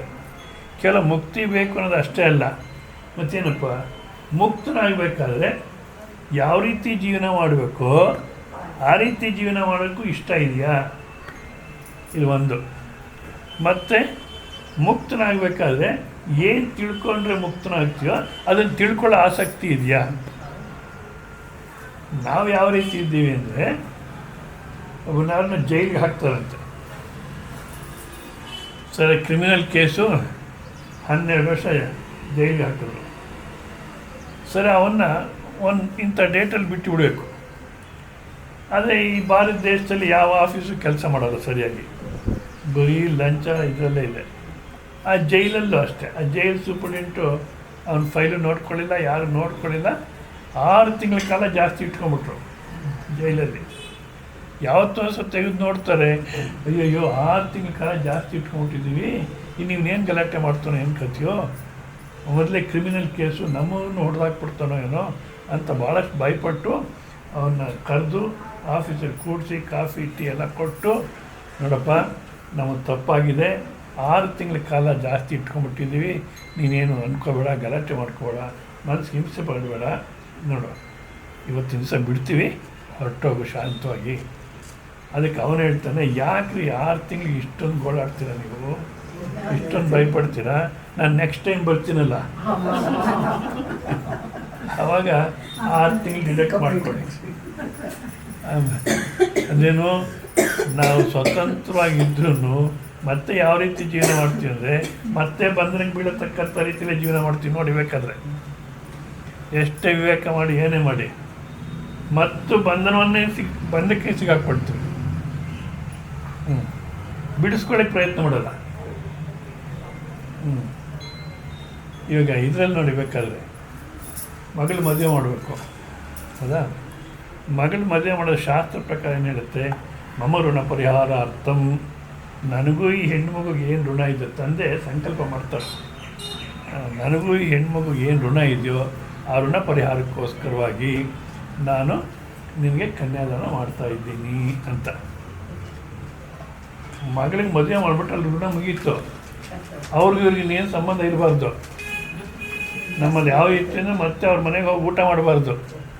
ಕನ್ಯಾದಾನ ಮಾಡಿಬಿಟ್ಟು ಮತ್ತು ಅದೇ ಮನೆಗೆ ಹೋಗಿ ಊಟ ಮಾಡಬಾರ್ದು. ಯಾಕೆ, ದಾನ ಕೊಟ್ಬಿಟ್ಟು ಅವ್ರ ಮನೆಗೆ ಹೋಗಿ ತಿಂತಿದ್ರೆ ನೀನು ಸರಿಯಲ್ಲ. ಮತ್ತು ಹುಡುಗಿಗೆ ಹೆಸರು ಬದಲಾಯಿಸೋರು, ಭಾಳಷ್ಟು ಅದ್ಭುತವಾದ ಸಂಪ್ರದಾಯ ಇವೆಲ್ಲ ಹೋಯ್ತು ಅಷ್ಟೇ. ಹುಡುಗಿ ಹೆಸರು ಬದಲಾಯಿಸೋರು, ಯಾಕೆ ಬದಲಾಯಿಸೋರು ಅಂದರೆ, ತವ್ರ ಮನೆಯಲ್ಲಿ ಆ ಹೆಸರಿನಲ್ಲಿ ಜೀವನ ಮಾಡಿರ್ತಾಳೆ. ಸೊ ಆ ಸಂಬಂಧ, ಆ ಮನೆ ವ್ಯಾಮೋಹವೇ ಇರುತ್ತೆ. ಹೆಸರು ಬದಲಾಯಿಸ್ಬಿಟ್ರೆ ಆ ಮೋಹ, ಆ ಸಂಬಂಧ ಕಳ್ಕೊಳ್ಳಿಕ್ಕೆ ಅನುಕೂಲ ಆಗುತ್ತೆ. ಇನ್ನು ಯಾವ ಮನೆಗೆ ಮದುವೆ ಮಾಡಿಕೊಟ್ರು ಆ ಮನೆಗೆ ಸೇರಿದೋಳು ನಾನು ಅಂತ ಸಂಪೂರ್ಣವಾಗಿ ಆ ಮನೆಗೆ ಐಡೆಂಟಿಫೈ ಆಗಿಬಿಡ್ಬೇಕು. ಮತ್ತು ಅದು ನಾವಾಗಲೇ ಯಾವ ರೀತಿ ಇದ್ದೀವಿ, ಇರೋದು ಅತ್ತೆ ಮನೆಗೆ, ಮೋಹ ತವ್ರ ಮನೆಗೆ, ಇರೋದಿಲ್ಲಿ, ಮೋಹ ಅಲ್ಲಿ. ಈ ರೀತಿ ಸಂಪೂರ್ಣವಾಗಿ ಅಂದರೆ ಆ ಋಣ ಅನ್ನತಕ್ಕಂಥದ್ದು ಕಳ್ಕೊಳ್ಳೋಕ್ಕೋಸ್ಕರ ಮದುವೆ ಮಾಡಿಕೊಡ್ತೀವಿ. ಸರಿ, ಮದುವೆ ಮಾಡಿಕೊಟ್ಬಿಟ್ರೆ ಮುಗೀತಪ್ಪ, ಜವಾಬ್ದಾರಿ ಬಿಡಿಸ್ಕೊಂಡ್ಬಿಡ್ಬೇಕು. ಅದು ಈಗಿನ ಕಾಲಕ್ಕಾದರೆ, ಏನಮ್ಮ ಚೆನ್ನಾಗಿದೆಯಾ ನೀನು ಅಲ್ಲಿ, ಅಯ್ಯೋ ನಂಗೆ ಯಾಕೋ ಸರಿ ಹೋಗಲಿಲ್ಲ ಇಲ್ಲಿ, ಯಾಕಮ್ಮ ಏನೋ ಒಂಥರ ಅತ್ತೆ ಒಂಥರ ಮಾವ ಒಂಥರ, ನಂಗೆ ಯಾಕೋ ಸರಿ ಹೋಗ್ತಿಲ್ಲ, ನಿಜವಾಗಿ ಯಾವ ರೀತಿ ಇದೆ ತಂದೆ ತಾಯಿನ ಹಾಗಾದ್ರೆ ಬಂದ್ಬಿಡಮ್ಮ ಅಂತಾರೆ. ನಾನು ಯಾರಿಗೂ ಹೇಳಿದೆ, ಮದುವೆಗೆ 6 ತಿಂಗಳಾಯಿತು, ಆಗಲೇ ಡೈವರ್ಸಿಗೆ ಬಂದಿದೆ. ಬೇಡ, ಕೂತ್ಕೊಂಡು ಮಾತಾಡಿ, ಹಿರಿಯರೆಲ್ಲ ಮಾತಾಡಿ, ಅವ್ರ ಹುಡುಗಿನ ಕರೆದು ಕೇಳಿ ಏನು ಸಮಸ್ಯೆ ಅಂತ. ಡೈವರ್ಸ್ ಹೋಗೋದು ಬೇಡ ಅಂದರೆ, ಇಲ್ಲ ಸ್ವಾಮೀಜಿ ನಮ್ಗೆ ಯಾಕೋ ನಮ್ಗೆ ಮೋಸ ಆಗ್ಬಿಡ್ತು, ನಾವೇ ನಿಶ್ಚಯ ಮಾಡಿದ್ದೀವಿ, ಬೇಡ ಅಂದ್ಕೊಂಡ್ಬಿಟ್ಟಿದ್ವಿ ಅಂತ ಈ ಗಣ್ಣವರು ಹೇಳ್ತಾರೆ. ಆ ಹೆಣ್ಣವ್ರು ನಂಗೆ ಪರಿಚಯ ಇರಲಿಲ್ಲ. ಈ ಗಣ್ಣವರು ಹುಡುಗನ ಕಡೆಯವರು ತಂದೆ ತಾಯಿ ಈ ಥರ ಪ್ರವಚನಕ್ಕೆ ಬರ್ತಿದ್ರು. ಯಾಕೆ ಈ ಥರ ಆಯಿತು, ಸ್ವಲ್ಪ ಮಾತಾಡಿ, ನೀವು ಆ ಹುಡುಗಿ ಹತ್ರ ಮಾತಾಡಿ. ಆಕೆ ಭಾಳಷ್ಟು ಪ್ರವಚನಗಳೆಲ್ಲ ಮಾಡ್ತಾರೆ, ಕೌನ್ಸಿಲಿಂಗ್ ಎಲ್ಲ ಮಾಡ್ತಾಳೆ. ಹಾಗಿದ್ಮೇಲೆ ನೀವು ಆ ಸೊಸೆ ಹತ್ರನೂ ಮಾತಾಡಿ, ಮಗನ ಹತ್ರ ಮಾತಾಡಿ, ಯಾಕೆ ಏನು ಸಮಸ್ಯೆ ತಿಳ್ಕೊಳ್ಳಿ ಅಂದರೆ ತಕ್ಷಣ ನಿಶ್ಚಯ ಮಾಡಿಬಿಡ್ತಾರೆ. ಬಂದ್ಬಿಡಮ್ಮ, ಹೋಗಲಿ ಬಂದ್ಬಿಡಮ್ಮ ಅಂತ. ಅಂದ್ರೇನಾಯಿತು, ಬಿಡಿಸ್ಕೊಳ್ಳಿಕ್ಕೆ ನಾವು ಪ್ರಯತ್ನ ಮಾಡ್ತಿದ್ದೀವ ಅಂದರೆ ಇಲ್ಲ, ಇನ್ನೂ ಸುತ್ತಕೊಳ್ಳಿಕ್ಕೆ ಪ್ರಯತ್ನ ಮಾಡ್ತಿದ್ದೀವಿ ಅಂದಾಗ ಮುಮುಕ್ಷತ್ವ ಅನ್ನತಕ್ಕಂಥದ್ದಿಲ್ಲ. ಮುಮುಕ್ಷತ್ವ ಇದೆ ಅಂದರೆ ಇವಾಗ ಏನಿದೆಯೋ ಬಂಧನ, ಅದರಿಂದ ಬಿಡಿಸ್ಕೊಳ್ಳಿಕ್ಕೆ ಪ್ರಯತ್ನ ಮಾಡಬೇಕು. ಮುಮುಕ್ಷತ್ವ ಅಂದರೆ ಇವಾಗ ಏನು ಬಂಧನ ಇದೆಯೋ ಆ ಬಂಧನದಿಂದ ಬಿಡಿಸ್ಕೊಳ್ಳಿಕ್ಕೆ ಪ್ರಯತ್ನ. ಅದು ಎಲ್ಲಿಂದ ತನಕ ಹೋಗಬೇಕು, ಶರೀರ, ಇಂದ್ರಿಯ, ಬುದ್ಧಿ, ಮನಸ್ಸನ್ನು ಬಿಡಿಸ್ಕೊಳ್ಳಿಕ್ಕೂ ಪ್ರಯತ್ನ ಮಾಡಬೇಕು. ಅದು ಆ ರೀತಿ ಬಿಡಿಸ್ಕೊಳ್ಳಿಕ್ಕೆ ಯಾರಿಗೆ ಇಷ್ಟ ಇದೆಯೋ ಅಂಥವರು ದೃಷ್ಟ ಅನುಶ್ರಾವಿಕ ವಿಷಯ ವಿತೃಷ್ಣ ಸಂತಹ, ಅಂದರೆ ದೃಷ್ಟ ನಮಗೆ ಕಣ್ಣಿಗೆ ಕಾಣತಕ್ಕಂಥ ಇಹಲೋಕದ ಒಂದು ಆಸೆ ಆಕಾಂಕ್ಷೆಗಳು ಮತ್ತು ಅನ್ಯಲೋಕಗಳಿಗೆ ಹೋಗೋಕ್ಕೆ ಅಂತ ನಾವೆಲ್ಲ ಪುರಾಣಗಳಲ್ಲಿ ಅಲ್ಲಿ ಇಲ್ಲಿ ಶ್ರವಣ ಮಾಡಿದ್ದೀವಿ, ಸ್ವರ್ಗಾದಿ ಲೋಕಗಳು ಅಂತ. ಸೊ ಇಹಲೋಕದ ಆಸೆನೂ ಇರಬಾರ್ದು, ಪರಲೋಕದ ಆಸೆನೂ ಇರಬಾರ್ದು. ವಿತೃಷ್ಣ ವಿಗತ ತೃಷ್ಣ, ಆಸೆಗಳಂತಕ್ಕ ಎಲ್ಲವೂ ಬಿದ್ದು ಹೋಗ್ಬಿಟ್ಟಿದೆ. ಈ ತೃಷ್ಣ ಅಂದರೆ ಒಂದು ಸ್ವಲ್ಪ ಸೂಕ್ಷ್ಮವಾಗಿ ಹೇಳ್ತಾರೆ. ಅಂದರೆ ಈಗ ನಾನು ಗಡಿಯಾರ ಕಟ್ಟಿಲ್ಲ, ಯಾವತ್ತೂ ಕಟ್ಟಿಲ್ಲ ಅಂತ ಇಟ್ಕೊಳ್ಳಿ. ಇವು ಕಟ್ಟಬೇಕು ಅನ್ನೋ ಅವಶ್ಯಕತೆ ಕಾಣಲಿಲ್ಲ ನನಗೆ, ಹೌದಾ. ಕೆಲಸದಲ್ಲಿದ್ದಾಗ ಆ ಟೈಮ್ ಸರಿ ಬಸ್ ಬರೋದು, ಹೊತ್ತು ಕೂತ್ಕೊಳ್ತಿದ್ವಿ, ಹೋಗ್ತಿದ್ವಿ. ಅಲ್ಲಿ ಇಂಥ ಟೈಮು ಸೈರನ್ ಆದರೂ ಆಚೆ ಬರಬೇಕು ಅಂತಿತ್ತು, ಬಂದ್ಬಿಡ್ತಿದ್ವಿ. ಈ ಥರ ಆಗಿ ಅವಶ್ಯಕತೆ ಕಾಣಲಿಲ್ಲ, ಹೌದಾ. ಒಂದು ವೇಳೆ ಇವಾಗ ನೀವು ಯಾರನ್ನ ಒಂದು ವಾಚ್ ಕೊಟ್ರಿ ಅಂತ ಇಟ್ಕೊಳ್ಳಿ, ಅದು ಯಾವುದೋ ದುಬಾಯ್ ವಾಚ್ ಬರುತ್ತೆ, ಅದೇನು ಡೈಮಂಡ್ಸ್ ಎಲ್ಲ ಡೆಕೋರೇಟ್ ಮಾಡಿರ್ತಾರೆ, ಅದು ಕೊಡೋಕ್ಕೆ ಹೋಗಬೇಡಿ, ದೃಷ್ಟಾಂತ ಕಲ್ಪನೆ ಮಾಡ್ತೀವಿ. ಅಂಥ ವಾಚ್ ಯಾರನ್ನ ಕೊಟ್ಟರು, ವಾ ಎಷ್ಟು ಚೆನ್ನಾಗಿದೆ ಅಂತ ಕಟ್ಕೊಂಡ್ಬಿಡ್ತೀವಿ. ಅಂದರೆ ಒಳಗಡೆ ಆಸೆ ಅನ್ನತಕ್ಕಂಥ ಇತ್ತು, ಅದು ಎಕ್ಸ್ಪ್ರೆಸ್ ಮಾಡಲಿಕ್ಕೆ ಅವಕಾಶ ಇರಲಿಲ್ಲ.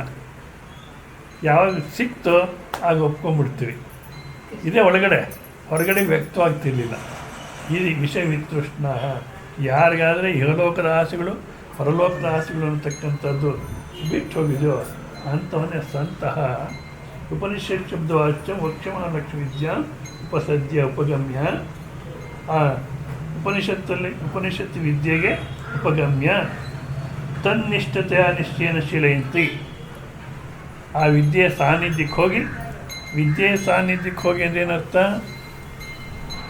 ಆ ಗುರುವಿನ ಸಾನ್ನಿಧ್ಯಕ್ಕೆ ಹೋಗಿ ಅಂದರೆ ಈಗಿನ ಕಾಲಕ್ಕೆ ಅರ್ಥವಾಗಲ್ಲ. ಯಾಕೆ ಹೇಳಿ, ಆಫ್ ಮಾಡಿಬಿಡಿ. ಶಿಷ್ಯರು ನೋಡಿಕೊಂಡು ಗುರುಗಳೇ ಬರ್ತಾರೆ. ನಿಜವಾಗಿ ಎಷ್ಟು ಹೊಲಸಾಗ್ಬಿಟ್ಟಿದೆ ಅಂದರೆ, ಯಾಕೆ ಶುರುವಾಯಿತು ಗೊತ್ತಿಲ್ಲ, ಈ ಪಬ್ಲಿಕ್ಕಲ್ಲಿ ಹೇಳೋದು ಈ ವಿದ್ಯೆನ. ಇವಾಗ ಏನಾಗಿದೆ ಅಂದರೆ, ಮೊನ್ನೆಲ್ಲೋ ಒಂದು ಕಡೆ ನನಗೆ ಕರೆದ್ರು ಪ್ರವಚನಕ್ಕೆ, ಆಯಿತು ಬರ್ತೀನಿ ಅಂದೆ. ಆಮೇಲೆ ಏನು ಮಾಡಿದ್ರು, ನಿಮ್ದೊಂದು CD ಇದ್ರೆ ಕಳಿಸ್ಕೊಡಿ ಅಂದರು. ನಾನು ಕೇಳಿದೆ ಯಾತಕ್ಕೆ. ಅದರಲ್ಲಿ ಅದು ಯಾವುದೋ ಕಮಿಟಿಯವರು ಅವ್ರು ಹೇಳ್ತಾರೆ, ಸ್ವಾಮೀಜಿ ನಾನು ನಿಮ್ಮ ಪ್ರವಚನ ಕೇಳಿದ್ದೀನಿ, ನಮ್ಮ ಕಮಿಟಿಯವರು ಕೇಳಬೇಕಂತಾರೆ, ನಿಮ್ಮ ಪ್ರವಚನ ಇಡ್ಲಿಕ್ಕೆ ಮುಂಚೆ ಕಮಿಟಿಯವರು ಕೇಳಬೇಕಂತಾರೆ. ಅಂದ್ರೇನು, ಗುರುವಿನ ಪರೀಕ್ಷೆ ಮಾಡೋದು. ಈ ಥರ ಆಗಿಬಿಟ್ಟಿದೆ. ನಾನು ಹೇಳಿದೆ ಬೇಡ, ಕ್ಯಾನ್ಸಲ್ ಮಾಡ್ಕೊಳ್ಳಿ, ನಾನು ಯಾವ CD ಮಾಡಿಲ್ಲ, ನಾನು ಕ್ಯಾನ್ಸಲ್ ಮಾಡ್ಕೊಂಬಿಡಿ ಅಂದೆ. ಸರಿ, ಆಮೇಲೆ ಫೋನ್ ಇಟ್ಬಿಟ್ಟು ಅವ್ರು ಯಾರೋ ಇನ್ನೊಬ್ರು ನಂಗೆ ಪರಿಚಯ ಇದ್ದವ್ರು ಒಬ್ಬರಿದ್ದು ಅವರಲ್ಲಿ, ಅವ್ರಿಗೆ ಫೋನ್ ಮಾಡಿದ್ರು, ಅವರೇ ಪ್ರಪೋಸ್ ಮಾಡಿದ್ದು. ಅವ್ರು ನಂಗೆ ಫೋನ್ ಮಾಡಿದ್ರು, ಸ್ವಾಮೀಜಿ ನಾನು ಹೇಗೋ ಅವ್ರ ಹತ್ರ ಹೇಳಿಬಿಟ್ಟಿದ್ದೀನಿ, ಇನ್ನು ಆ ಕಮಿಟಿಯವ್ರನ್ನ ವಿರೋಧ ಮಾಡ್ಕೊಳ್ಳೋದು ಬೇಡ, ಅವ್ರು ಪುರೋಹಿತರು. ಮತ್ತು ಆ ಕಮಿಟಿಯನ್ನು ವಿರೋಧ ಮಾಡ್ಕೊಳ್ಳೋದು ಬೇಡ, ನೀವು ಏನನ್ನ ಮಾಡಿ ಅಂದರು. ನಾನು ಹೇಳಿದೆ, ಅದೇ ಊರಲ್ಲಿ ಇಂಥವ್ರ ಹತ್ರ CD ಇದೆ, ತೊಗೊಂಡೋಗಿ ಕೊಡಿ ಅಂತ. ಇನ್ಯಾಕೆ ಈ ಥರ ಆಗಿಬಿಟ್ಟಿದೆ. ನಾವು ಒಂದು ವೇಳೆ ಈ ಥರ ವ್ಯವಸ್ಥೆ ಆದ್ರೂ ಅಥವಾ ನಾವೇ ಹುಡುಕೊಂಡು ಹೋದ್ರೂ ನಮ್ಮಲ್ಲಿ ದಾಹ ಇದೆ ಅಂದ್ರೇ ಅರ್ಥವಾಗುತ್ತೆ ಹೊರತು ಇಲ್ಲದಿದ್ದರೆ ಅರ್ಥವಾಗಲ್ಲ. ಆದ ಕಾರಣ ವಿದ್ಯೆ ಸಾನ್ನಿಧ್ಯಕ್ಕೆ ಹೋಗಿ ವಿದ್ಯಾಂ ಉಪಸರ್ಜ್ಯ ಉಪಗಮ್ಯ ತನ್ನಿಷ್ಠತೆಯ. ಅಂದರೆ ವಿದ್ಯೆಯ ಸಾನ್ನಿಧ್ಯಕ್ಕೆ ಹೋಗತಕ್ಕಂಥದ್ದು. ಅಂದರೆ ತನ್ನಿಷ್ಠತೆಯ, ಅದರಲ್ಲೇ ನಿಷ್ಠೆ ಇಟ್ಕೊಂಡು, ಅಂದರೆ ಆ ತತ್ವವನ್ನು ತಿಳ್ಕೋಬೇಕು ಅನ್ನತಕ್ಕಂಥದ್ದು ನಿಷ್ಠೆ ಇರಬೇಕು. ಅದು ಅಂದರೆ ಅಂದರೆ ವಿದ್ಯೆ ಸಾನ್ನಿಧ್ಯಕ್ಕೆ ಹೋಗೋದು. ಅಂದರೆ ಆ ತತ್ವವನ್ನೇ ತಿಳ್ಕೋಬೇಕು ಅನ್ನೋದ್ರಲ್ಲೇ ನಿಷ್ಠೆ ಇಟ್ಕೊಂಡು ನಿಶ್ಚಯೇನ ಶೀಲಯಂತಿ ತೇಷಾಂ ಅವಿದ್ಯಾದೇಹೆ ಅಂಥವ್ರಿಗೆ ಸಂಸಾರ ಬೀಜಸ್ಯ ವಿಶರಣಾತ್, ಸಂಸಾರದ ಬೀಜ ಅನ್ನೋದು ನಾಶ ಆಗುತ್ತೆ. ಸಂಸಾರ ಬೀಜ ಅಂದರೆ ಯಾವುದಪ್ಪ? ಮೊದಲು ಸಂಸಾರ ಅಂದರೆ ಯಾವುದು? ಹೆಂಡತಿ ಮಕ್ಕಳು, ಗಂಡ ಮಕ್ಕಳು, ಇದನ್ನೇ ಸಂಸಾರ ಅಂತ ಅಂತೀವಿ ನಾವು. ಇಷ್ಟೇ ಅಲ್ಲ, ಇದು ಸೇರುತ್ತೆ.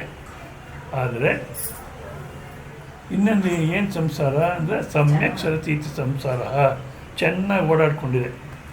ಎಲ್ಲಿಂದ ತನಕ ಓಡಾಡ್ಕೊಂಡಿದೆ ಅಂದರೆ ಹುಟ್ಟಿನಿಂದ ಸಾವು, ಸಾವಿನಿಂದ ಹುಟ್ಟು, ಪುನಃ ಜನನವು, ಪುನಃ ಮರಣವು, ಪುನಃ ತಾಯಿಯ ಗರ್ಭದಿವಾಸವು, ಈ ಸಂಸಾರವು ಬಲು ದುಸ್ಸಾಹ.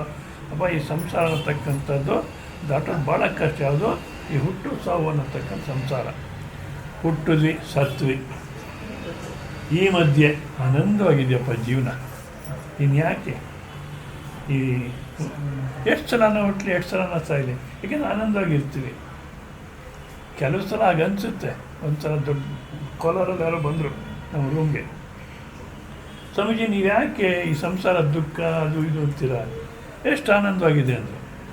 ಆನಂದವಾಗಿರಿ, ನಾನೇನು ಬೇಡ ಅನ್ನಲ್ಲ. ಯಾರಾದರೂ ಒಂದು ಸ್ವಲ್ಪ ದುಃಖ ಇದೆ, ಸಮಸ್ಯೆ ಇದೆ ಅಂತ ಅವ್ರಿಗೆ ಹೇಳ್ತೀನಿ ನಾನು. ನೀವು ಆನಂದವಾಗಿರಿ ನೀವು ಅಂತೆ. ಆನಂದವಾಗಿದೆ ಸ್ವಾಮೀಜಿ, ಆನಂದ ಅಂತ ಹೋದರು. ಒಂದು ವಾರ ಆದರೂ ವಾಪಸ್ ಬಂದರು. ನೀವು ಹೇಳೋದು ಕರೆಕ್ಟ್ ಸ್ವಾಮೀಜಿ, ಕರೆಕ್ಟ್ ನೀವು ಹೇಳೋದು. ಈ ಈ ಈ ಪ್ರಪಂಚದಲ್ಲಿ ಆನಂದವಾಗಿರ್ಲಿಕ್ಕೆ ಸಾಧ್ಯವಿಲ್ಲ. ಅಲ್ಲ, ಏನಾಯಿತು, ಒಂದು ವಾರಕ್ಕೆ ಏನಾಯಿತು ಅಂದೆ. ಅವ್ರ ಮನೆಗೆ ಒಂದು ಹೆಣ್ಮಗು ಇತ್ತು, ನೋಡ್ಲಿಕ್ಕೆ ಚೆನ್ನಾಗಿತ್ತು, ಸಾಕಷ್ಟು ದುಡ್ಡು ಇಟ್ಟಿದ್ದು ಮದುವೆಗೋಸ್ಕರ. ಬಟ್ ಯಾರೋ ಬಂದು, ಏನು ಒಂದು ಪೈಸಾ ವರದಕ್ಷಿಣೆ ಬೇಡ, ನಾವು ಹಾಗೆ ಮಾಡ್ಕೊಳ್ತೀವಿ ಅಂದ್ಬಿಟ್ಟು ಒಪ್ಕೊಂಡ್ರು ಹುಡುಗಿನ. ಇವ್ರಿಗೆ ದುಡ್ಡೆಲ್ಲ ಮುಗಿತಲ್ಲ, ಎಷ್ಟು ಆನಂದ ಇದೆ ಅಂದ್ಬಿಟ್ಟು ಬಂದು ಹೇಳೋದು ನನಗೆ ಭಾಳಷ್ಟು ಆನಂದವಾಗಿದೆ ಅಂತ. ಮತ್ತು ಏನು ಮಾಡಿದ್ರು, ಅವರ ಹುಡುಗನ ಕಡೆಯವರು ಅವರ ಬಂಧು ಬಳಗಕ್ಕೆ, ಅಕ್ಕ ತಂಗಿಯರಿಗೆ ಎಲ್ರಿಗೂ ಫೋನ್ ಮಾಡಿದ್ರು, ಈ ಥರ ಹೆಣ್ಣು ಗೊತ್ತಾಗಿದೆ, ಬನ್ನಿ ಮಾತಾಡೋಣ ಅಂತ. ಎಲ್ಲ ಬಂದರು. ಅಂಥದಕ್ಕಾದ್ರೆ ಬೇಗ ಓಡಿ ಬರ್ತಾರೆ.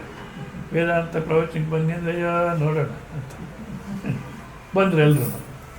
ಇವರೇನು ಮಾಡಿದ್ರು, ಎಷ್ಟು ಕೊಡ್ತಾರೆ ಅಂದರು. ಫಸ್ಟು ಪೈಸೆ ಬೇಡ ಅಂದ್ವಿ, ಹುಡುಗಿ ಚೆನ್ನಾಗಿದ್ದಾಳೆ, ಅದಕ್ಕೋಸ್ಕರ ಹಾಗೆ ಮಾಡ್ಕೊಳ್ತೀವಿ. ಮೋಸ ಆಗಿಬಿಡುತ್ತೆ, ಹುಡುಗಂಗೇನೋ ಡಿಫೆಕ್ಟ್ ಅಂತಾರೆ. ಈಗಿನ ಕಾಲಕ್ಕೆ ಎಲ್ಲರೂ ಚೆನ್ನಾಗೇ ಇರ್ತಾರೆ. ಆದ ಕಾರಣ ನಾವು ಒಳ್ಳೆ ಹುಡುಗಿನ ತೋರಿಸ್ತೀವಿ, ದುಡ್ಡು ಕೊಡಿಸ್ತೀವಿ, ಇದನ್ನು ಕ್ಯಾನ್ಸಲ್ ಮಾಡಿ ಅಂದರು. ಇಂಥ ಉಪದೇಶ ತಕ್ಷಣವೇ ತಲೆಗೆ ಹೋಗುತ್ತೆ. ಅವ್ರು ಫೋನ್ ಮಾಡಿದ್ರು, ನಮಗೆ ಬೇಡ, ಕ್ಯಾನ್ಸಲ್ ಮಾಡಿ. ಇವಾಗ ಇವರು ಅಂತಾರೆ. ನಿಜವಾಗ್ಲೂ ಸುಖವೇ ಇದ್ದರೆ ಇನ್ನು ಯಾವ ದೇವರು ಬೇಡ, ಯಾವ ಶಾಸ್ತ್ರನೂ ಬೇಡ, ಯಾವ ಗುರುಗಳು ಬೇಡ, ಯಾವ ಪ್ರವಚನ ಬೇಡ. ಆದರೆ ನಮ್ಮ ಜೀವನ ಹೇಗಿದೆ, ದುಃಖೀ ಜೀವನ ಮಾಡ್ತೀವಿ. ಒಂದು ಸಲ ಸುಖ ಅನ್ನೋ ಅಷ್ಟೇ ಮತ್ತೆ ದುಃಖಿ ಶುರುವಾಗುತ್ತೆ ಅಲ್ವಾ. ಅದಕ್ಕೋಸ್ಕರ ಇದು ಸಂಸಾರ, ಈ ಹುಟ್ಟು ಸಾವು. ಈ ಮಧ್ಯೆ ಜಠರದಿ ದುಃಖವು, ಜನನದಿ ದುಃಖವು, ಮುಪ್ಪಿನ ದುಃಖವು, ಮರಣದ ದುಃಖವು, ನಾನಾ ರೋಗದಿ ದುಃಖವೇ ದುಃಖವು. ತಾಯಿ ಗರ್ಭದಿಂದ ಪ್ರಾರಂಭ ಆಗುತ್ತೆ. ಆ ಮಲಮೂತ್ರಗಳಲ್ಲಿ, ಆ ರಕ್ತ ಮಾಂಸಗಳಲ್ಲಿ ಇಲ್ಲಾಂದರೆ ಜೀವಿಯಲ್ಲಿ ಪ್ರಾರ್ಥನೆ ಮಾಡುತ್ತಂತೆ. ಅಲ್ಲಿ ಶರೀರಕ್ಕೆ ವಿಲಕ್ಷಣ ಅನ್ನೋ ಜ್ಞಾನ ಇರುತ್ತಂತೆ ಗರ್ಭದಲ್ಲಿ. ಪರಮಾತ್ಮ ಎಷ್ಟೋ ಜನ್ಮಗಳಿಗೆ ಕೊಟ್ಟೆ, ಎಲ್ಲವನ್ನೂ ಹಾಳು ಮಾಡಿಕೊಂಡೆ ನಾನು. ಈಗ ಈ ಜನ್ಮ ಒಂದು ಬರುತ್ತೆ, ಬಂದು ನಿನಗೋಸ್ಕರ ಉಪಯೋಗಿಸ್ತೀನಿ, ನಂಗೆ ಇನ್ನೇನು ಬೇಡ ಅಂದ್ಬಿಟ್ಟು ಅದು ಪ್ರಾರ್ಥನೆ ಮಾಡುತ್ತಂತೆ. ಆ ತಾಯಿ ಗರ್ಭದಿಂದ ಈಚೆ ಬಂದ ತಕ್ಷಣ ಪೃಥ್ವಿ ಸ್ಪರ್ಶ ಆದರೆ ಅದನ್ನು ಮರ್ತೋಗ್ಬಿಡುತ್ತೆ ಆ ಪ್ರಾರ್ಥನೆ. ಯಾಕೆ? ಮಾಯೆ ಎಂತಟಿ ಸಾಹಸಮಿ, మాయా ఎంతటి సాహసమే అంతింత కనురాని చింతల చిక్కించి ఎంతటి దుఃಖ ಸಾಗರನ ಮುಂಚಿತಿ ಎಂತಟಿ ಸಾಹಸಮೇ. ಎಷ್ಟು ಸಾಹಸಮ್ಮ ನಿಂದು.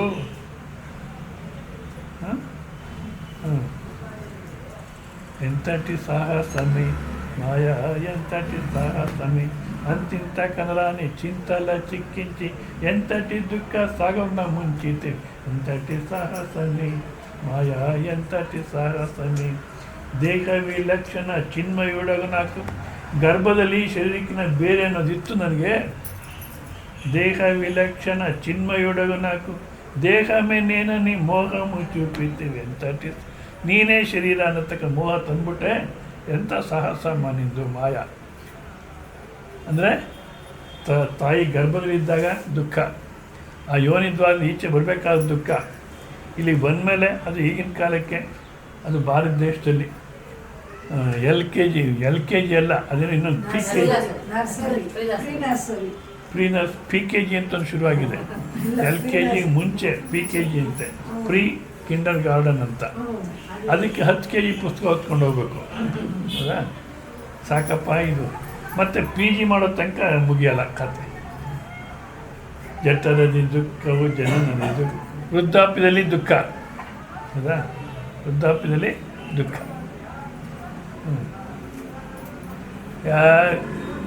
ಗೋಳಾಡ್ತಲೇ ಇರ್ತೀವಿ.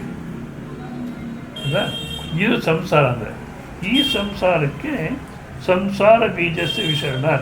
ಈ ಸಂಸಾರಕ್ಕೆ ಬೀಜ ಕಾರಣ. ಸಂಸಾರಕ್ಕೆ ಯಾವುದು ಕಾರಣವೋ ಅದನ್ನು ನಾಶ ಮಾಡುತ್ತೆ. ಯಾವುದಪ್ಪ ಸಂಸಾರಕ್ಕೆ? ಹಿಂಸನಾಥ್ ವಿನಾಶನಾಥ್. ಯಾವುದಪ್ಪ ಸಂಸಾರಕ್ಕೆ ಕಾರಣ ಅಂದರೆ ಈ ಹುಟ್ಟಿದ್ದೀನಿ ಸಾಯ್ತೀನಿ ಅಂದರೆ ಸಂಸಾರಕ್ಕೆ ಕಾರಣ ಅಂತ ಹೇಳಿದೆ ನಾನು. ನೀವು ಹುಟ್ಟಿದ ಅನುಭವ ಸ್ವಲ್ಪ ಯೋಚನೆ ಮಾಡಿ ಹೇಳಿ. ನೀವು ಹುಟ್ಟಿದ ಅನುಭವ ನಿಮ್ಮದು, ನಿಮ್ಮ ಅನುಭವ ಅನ್ನೋದು, ಅಥವಾ ನೀನು ಇಂಥ ದಿವಸ ಹುಟ್ಟಿದೆ, ಇಂಥ ಟೈಮ್ ಹುಟ್ಟಿದೆ ಅಂತ ನೀವು ಬೇರೆಯವ್ರು ಹೇಳಿದ್ದು. ಬೇರೆಯವ್ರು ಹೇಳಿದ್ದೆ. ನಾವು ಹುಟ್ಟಿದ್ದು ನಮ್ಗೆ ಅನುಭವದಲ್ಲಿಲ್ಲ. ಹೌದಾ? ಮತ್ತು ಸಾಯ್ತೀನಿ ಅಂತೀವಿ, ಅದು ನಮ್ಮ ಅನುಭವನ ಇಲ್ಲ. ಅದೇನಾಯಿತು? ಹುಟ್ಟಿನ ಅನುಭವ ಇಲ್ಲ, ಸತ್ತಿರೋ ಅನುಭವ ಇಲ್ಲ. ಯಾವ ಅನುಭವ ಅನ್ನೋದು ನಿಮಗಿಲ್ವೋ ಅದನ್ನ ಇದೆ ಅಂತ ಹೇಗೆ ಅಂದ್ಕೊಂಡ್ರಿ? ಅದೇ ತಪ್ಪು ತಿಳುವಳಿಕೆ. ಅಯ್ಯ ಸ್ವಾಮೀಜಿ ತಪ್ಪೇನಲ್ಲ, ಬೇರೆಯವ್ರು ನೋಡೋದು ಗೊತ್ತಾಗಲ್ಲ ಪ್ರಪಂಚದಲ್ಲಿ. ನಾನು ಹುಟ್ಟಿದ ಮೇಲೆ ನೋಡಿದೆ, ಈ ಮನೆಯಲ್ಲಿ ಹುಟ್ಟು, ಆ ಮನೆ ಅವ್ರು ಹುಟ್ಟೋದು, ಇವ್ರು ಹುಟ್ಟೋದು, ಇಷ್ಟು ಜನ ಹುಟ್ಟಿದ್ದು ನೋಡಿದೆ, ನಾನು ಅದೇ ರೀತಿ ಹುಟ್ಟಿದ್ದೀನಿ ನಿಶ್ಚಯ ಮಾಡಿಕೊಂಡೆ. ಮತ್ತು ಹೋದವ್ರನ್ನ ಭಾಳಷ್ಟು ಜನ ನೋಡಿದ್ವಿ, ನಾನು ಒಂದು ದಿವಸ ಹೋಗ್ತೀನಿ ಅಂತ ನಿಶ್ಚಯ. ಇದರಲ್ಲಿ ತಪ್ಪೇನು ಅಂತೀವಿ. ಇವಾಗ ಹುಟ್ಟಿದ್ದು ನೋಡಿದ್ವಿ ಅಂದಾಗ ಏನು ನೋಡಿದ್ರಿ? ಆ ಶರೀರ ಹುಟ್ಟಿದ್ದು ನೋಡಿದ್ರು, ಅಥವಾ ಶರೀರಿ ಒಳಗಡೆ ನಾನು ಅಂತಿದೆಯಲ್ಲ ಅದು ಹುಟ್ಟಿದ್ದು ನೋಡಿದ್ರು. ಹೋದರು ಅಂತಾರೆ. ಆ ಹೋದವ್ರನ್ನ ಯಾವತ್ತೂ ನೋಡಿದ್ರು ನೀವು ಯಾವುದನ್ನು ನೋಡಿ ನಮ್ಮವರು ಅಂದ್ಕೊಂಡಿದ್ದೀರೋ ಅದು ಅಲ್ಲೇ ಇದೆ. ಮಹಾರಾಜ ಸತ್ತೋಗ್ತಾನೆ, 5 ಜನ ಹೆಂಡತಿ ಕೂತ್ಕೊಂಡು ಅಳ್ತಿರ್ತಾರಂತೆ. ಯಮಧರ್ಮರಾಜ್ ಬರ್ತಾರೆ, ಯಾಕಮ್ಮ ಏನಾಯಿತು ಅಂತ ಹೇಳ್ತೀರಾ? ಏನಪ್ಪ ಎಲ್ಲ ನೀನೇ ಮಾಡಿದ್ದು, ನಮ್ಮವ್ರನ್ನ ತೊಗೊಂಡೋಗ್ಬಿಟ್ಟಿದ್ಯಾ? ಯಾವುದನ್ನು ನಮ್ಮವರು ಅಂದ್ಕೊಂಡಿದ್ರು ಅದನ್ನ ಅಲ್ಲೇ ಬಿಟ್ಟಿದ್ದೀನಿ ನಾನು ಮುಟ್ಟೇ ಇಲ್ಲ ಅದನ್ನು. ಯಾವುದನ್ನು ನೋಡಿ ನಮ್ಮವರು ಅಂತ ನೀವು ಅಂದ್ಕೊಂಡಿದ್ರು ಅದನ್ನ ಅಲ್ಲೇ ಬಿಟ್ಟಿದ್ದೀನಿ, ನಾನು ಅದನ್ನು ಮುಟ್ಟೇ ಇಲ್ಲ. ಯಾವುದನ್ನು ತೊಗೊಂಡೋದೆ ಅಂತ ನೀನು ಹೇಳ್ತೀರೋ ಅದನ್ನು ನೀವು ಯಾವತ್ತೂ ನೋಡಿದ್ರು? ಮತ್ತು ನೋಡಿದವ್ರಿಗೆ ಯಾಕೆ ಓಡಾಡ್ತೀರ? ಸಂಬಂಧವೇ ಇಲ್ಲ. ಅಂದರೆ ಹುಟ್ಟು ಸಾವು ಅನ್ನತಕ್ಕಂಥದ್ದು ಅವಿದ್ಯೆ. ನಿಜವಾಗ್ಲೂ ಹುಟ್ಟು ಇಲ್ಲ, ಸಾಯೋದು ಇಲ್ಲ, ಅದು ಅವಿದ್ಯೆ. ಆ ಅವಿದ್ಯೆ ತಪ್ಪು ತಿಳುವಳಿಕೆ, ಆ ತಪ್ಪು ತಿಳುವಳಿಕೆಯನ್ನು ತೆಗೆದುಹಾಕುತ್ತೆ ಈ ವಿದ್ಯೆ. ಅದಕ್ಕೋಸ್ಕರವೇ ಯಾರಿಗೆ ಸಂಸಾರ ಸಾಕಪ್ಪ ಅನಿಸಿರುತ್ತೋ ಬಿಟ್ಟು ಹೋಗ್ಬೇಕು ಅಂತಲ್ಲ. ಏನಿದು ಬೆಳಗ್ಗೆ ಇದ್ದರೆ ಆ ಸೊಸೆ ಒಂದು ಮಾತಾಡ್ತಾಳೆ, ಈ ಸೊಸೆ ಒಂದು ಮಾತಾಡ್ತಾಳೆ, ಅಥವಾ ನಾವೇ ಅವಳನ್ನ ಕಂಟ್ರೋಲ್ ಮಾಡೋಕ್ಕೆ ನೋಡ್ತೀವಿ, ಇವಳನ್ನ ಕಂಟ್ರೋಲ್ ಮಾಡೋಕ್ಕೆ ನೋಡ್ತೀವಿ, ಸುಮ್ಮನಿರೋಕ್ಕಿಲ್ಲ ಅದ. ಏನು ಈ ರಾಮಾಯಣ ಅಂತ ಯಾರಿಗೆ ಅನಿಸಿರುತ್ತೋ ಅವ್ರಿಗೆ ಉಪನಿಷತ್ತು, ಅವ್ರಿಗೆ ನೀನು ಹುಟ್ಟು ಇಲ್ಲ, ಸತ್ತು ಇಲ್ಲ, ನಿನಗೆ ಯಾವ ಸೊಸೆನೂ ಇಲ್ಲ, ಯಾವ ಮಕ್ಕಳು ಇಲ್ಲ, ಎಂಥದ್ದು ಇಲ್ಲ, ನೀನು ಆನಂದ ಸ್ವರೂಪ ಅಂತ ಉಪದೇಶ ಮಾಡುತ್ತೆ. ಸೊ ಅದನ್ನು ತೆಗೆದುಹಾಕಿ, ಅವಿದ್ಯೆಯನ್ನು ತೆಗೆದುಹಾಕಿ, ಈ ಒಂದು ಅರ್ಥದಲ್ಲಿ ವಿದ್ಯಾ ಉಪನಿಷತ್ ಇದು ಉಚ್ಯತೆ, ಈ ಒಂದು ಅರ್ಥದಲ್ಲಿ ಉಪನಿಷತ್ ಅಂತ ಹೇಳ್ತಾರೆ.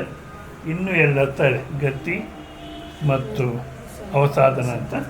ಅದನ್ನು ಮತ್ತೆ ನೋಡೋಣ, ಟೈಮ್ ಆಗಿದೆ. ಓಂ ಪೂರ್ಣಮದ ಪೂರ್ಣಮಿದಂ ಪೂರ್ಣಾತ್ ಪೂರ್ಣಮುದಚ್ಯತೆ ಪೂರ್ಣಸ್ಯ ಪೂರ್ಣಮಾದಾಯ ಪೂರ್ಣಮೇವಾವಶಿಷ್ಯತೆ. ಓಂ ಶಾಂತಿ ಶಾಂತಿ ಶಾಂತಿ. ಹರಿ ಓಂ ಶ್ರೀ ಗುರುಭ್ಯೋ ನಮಃ.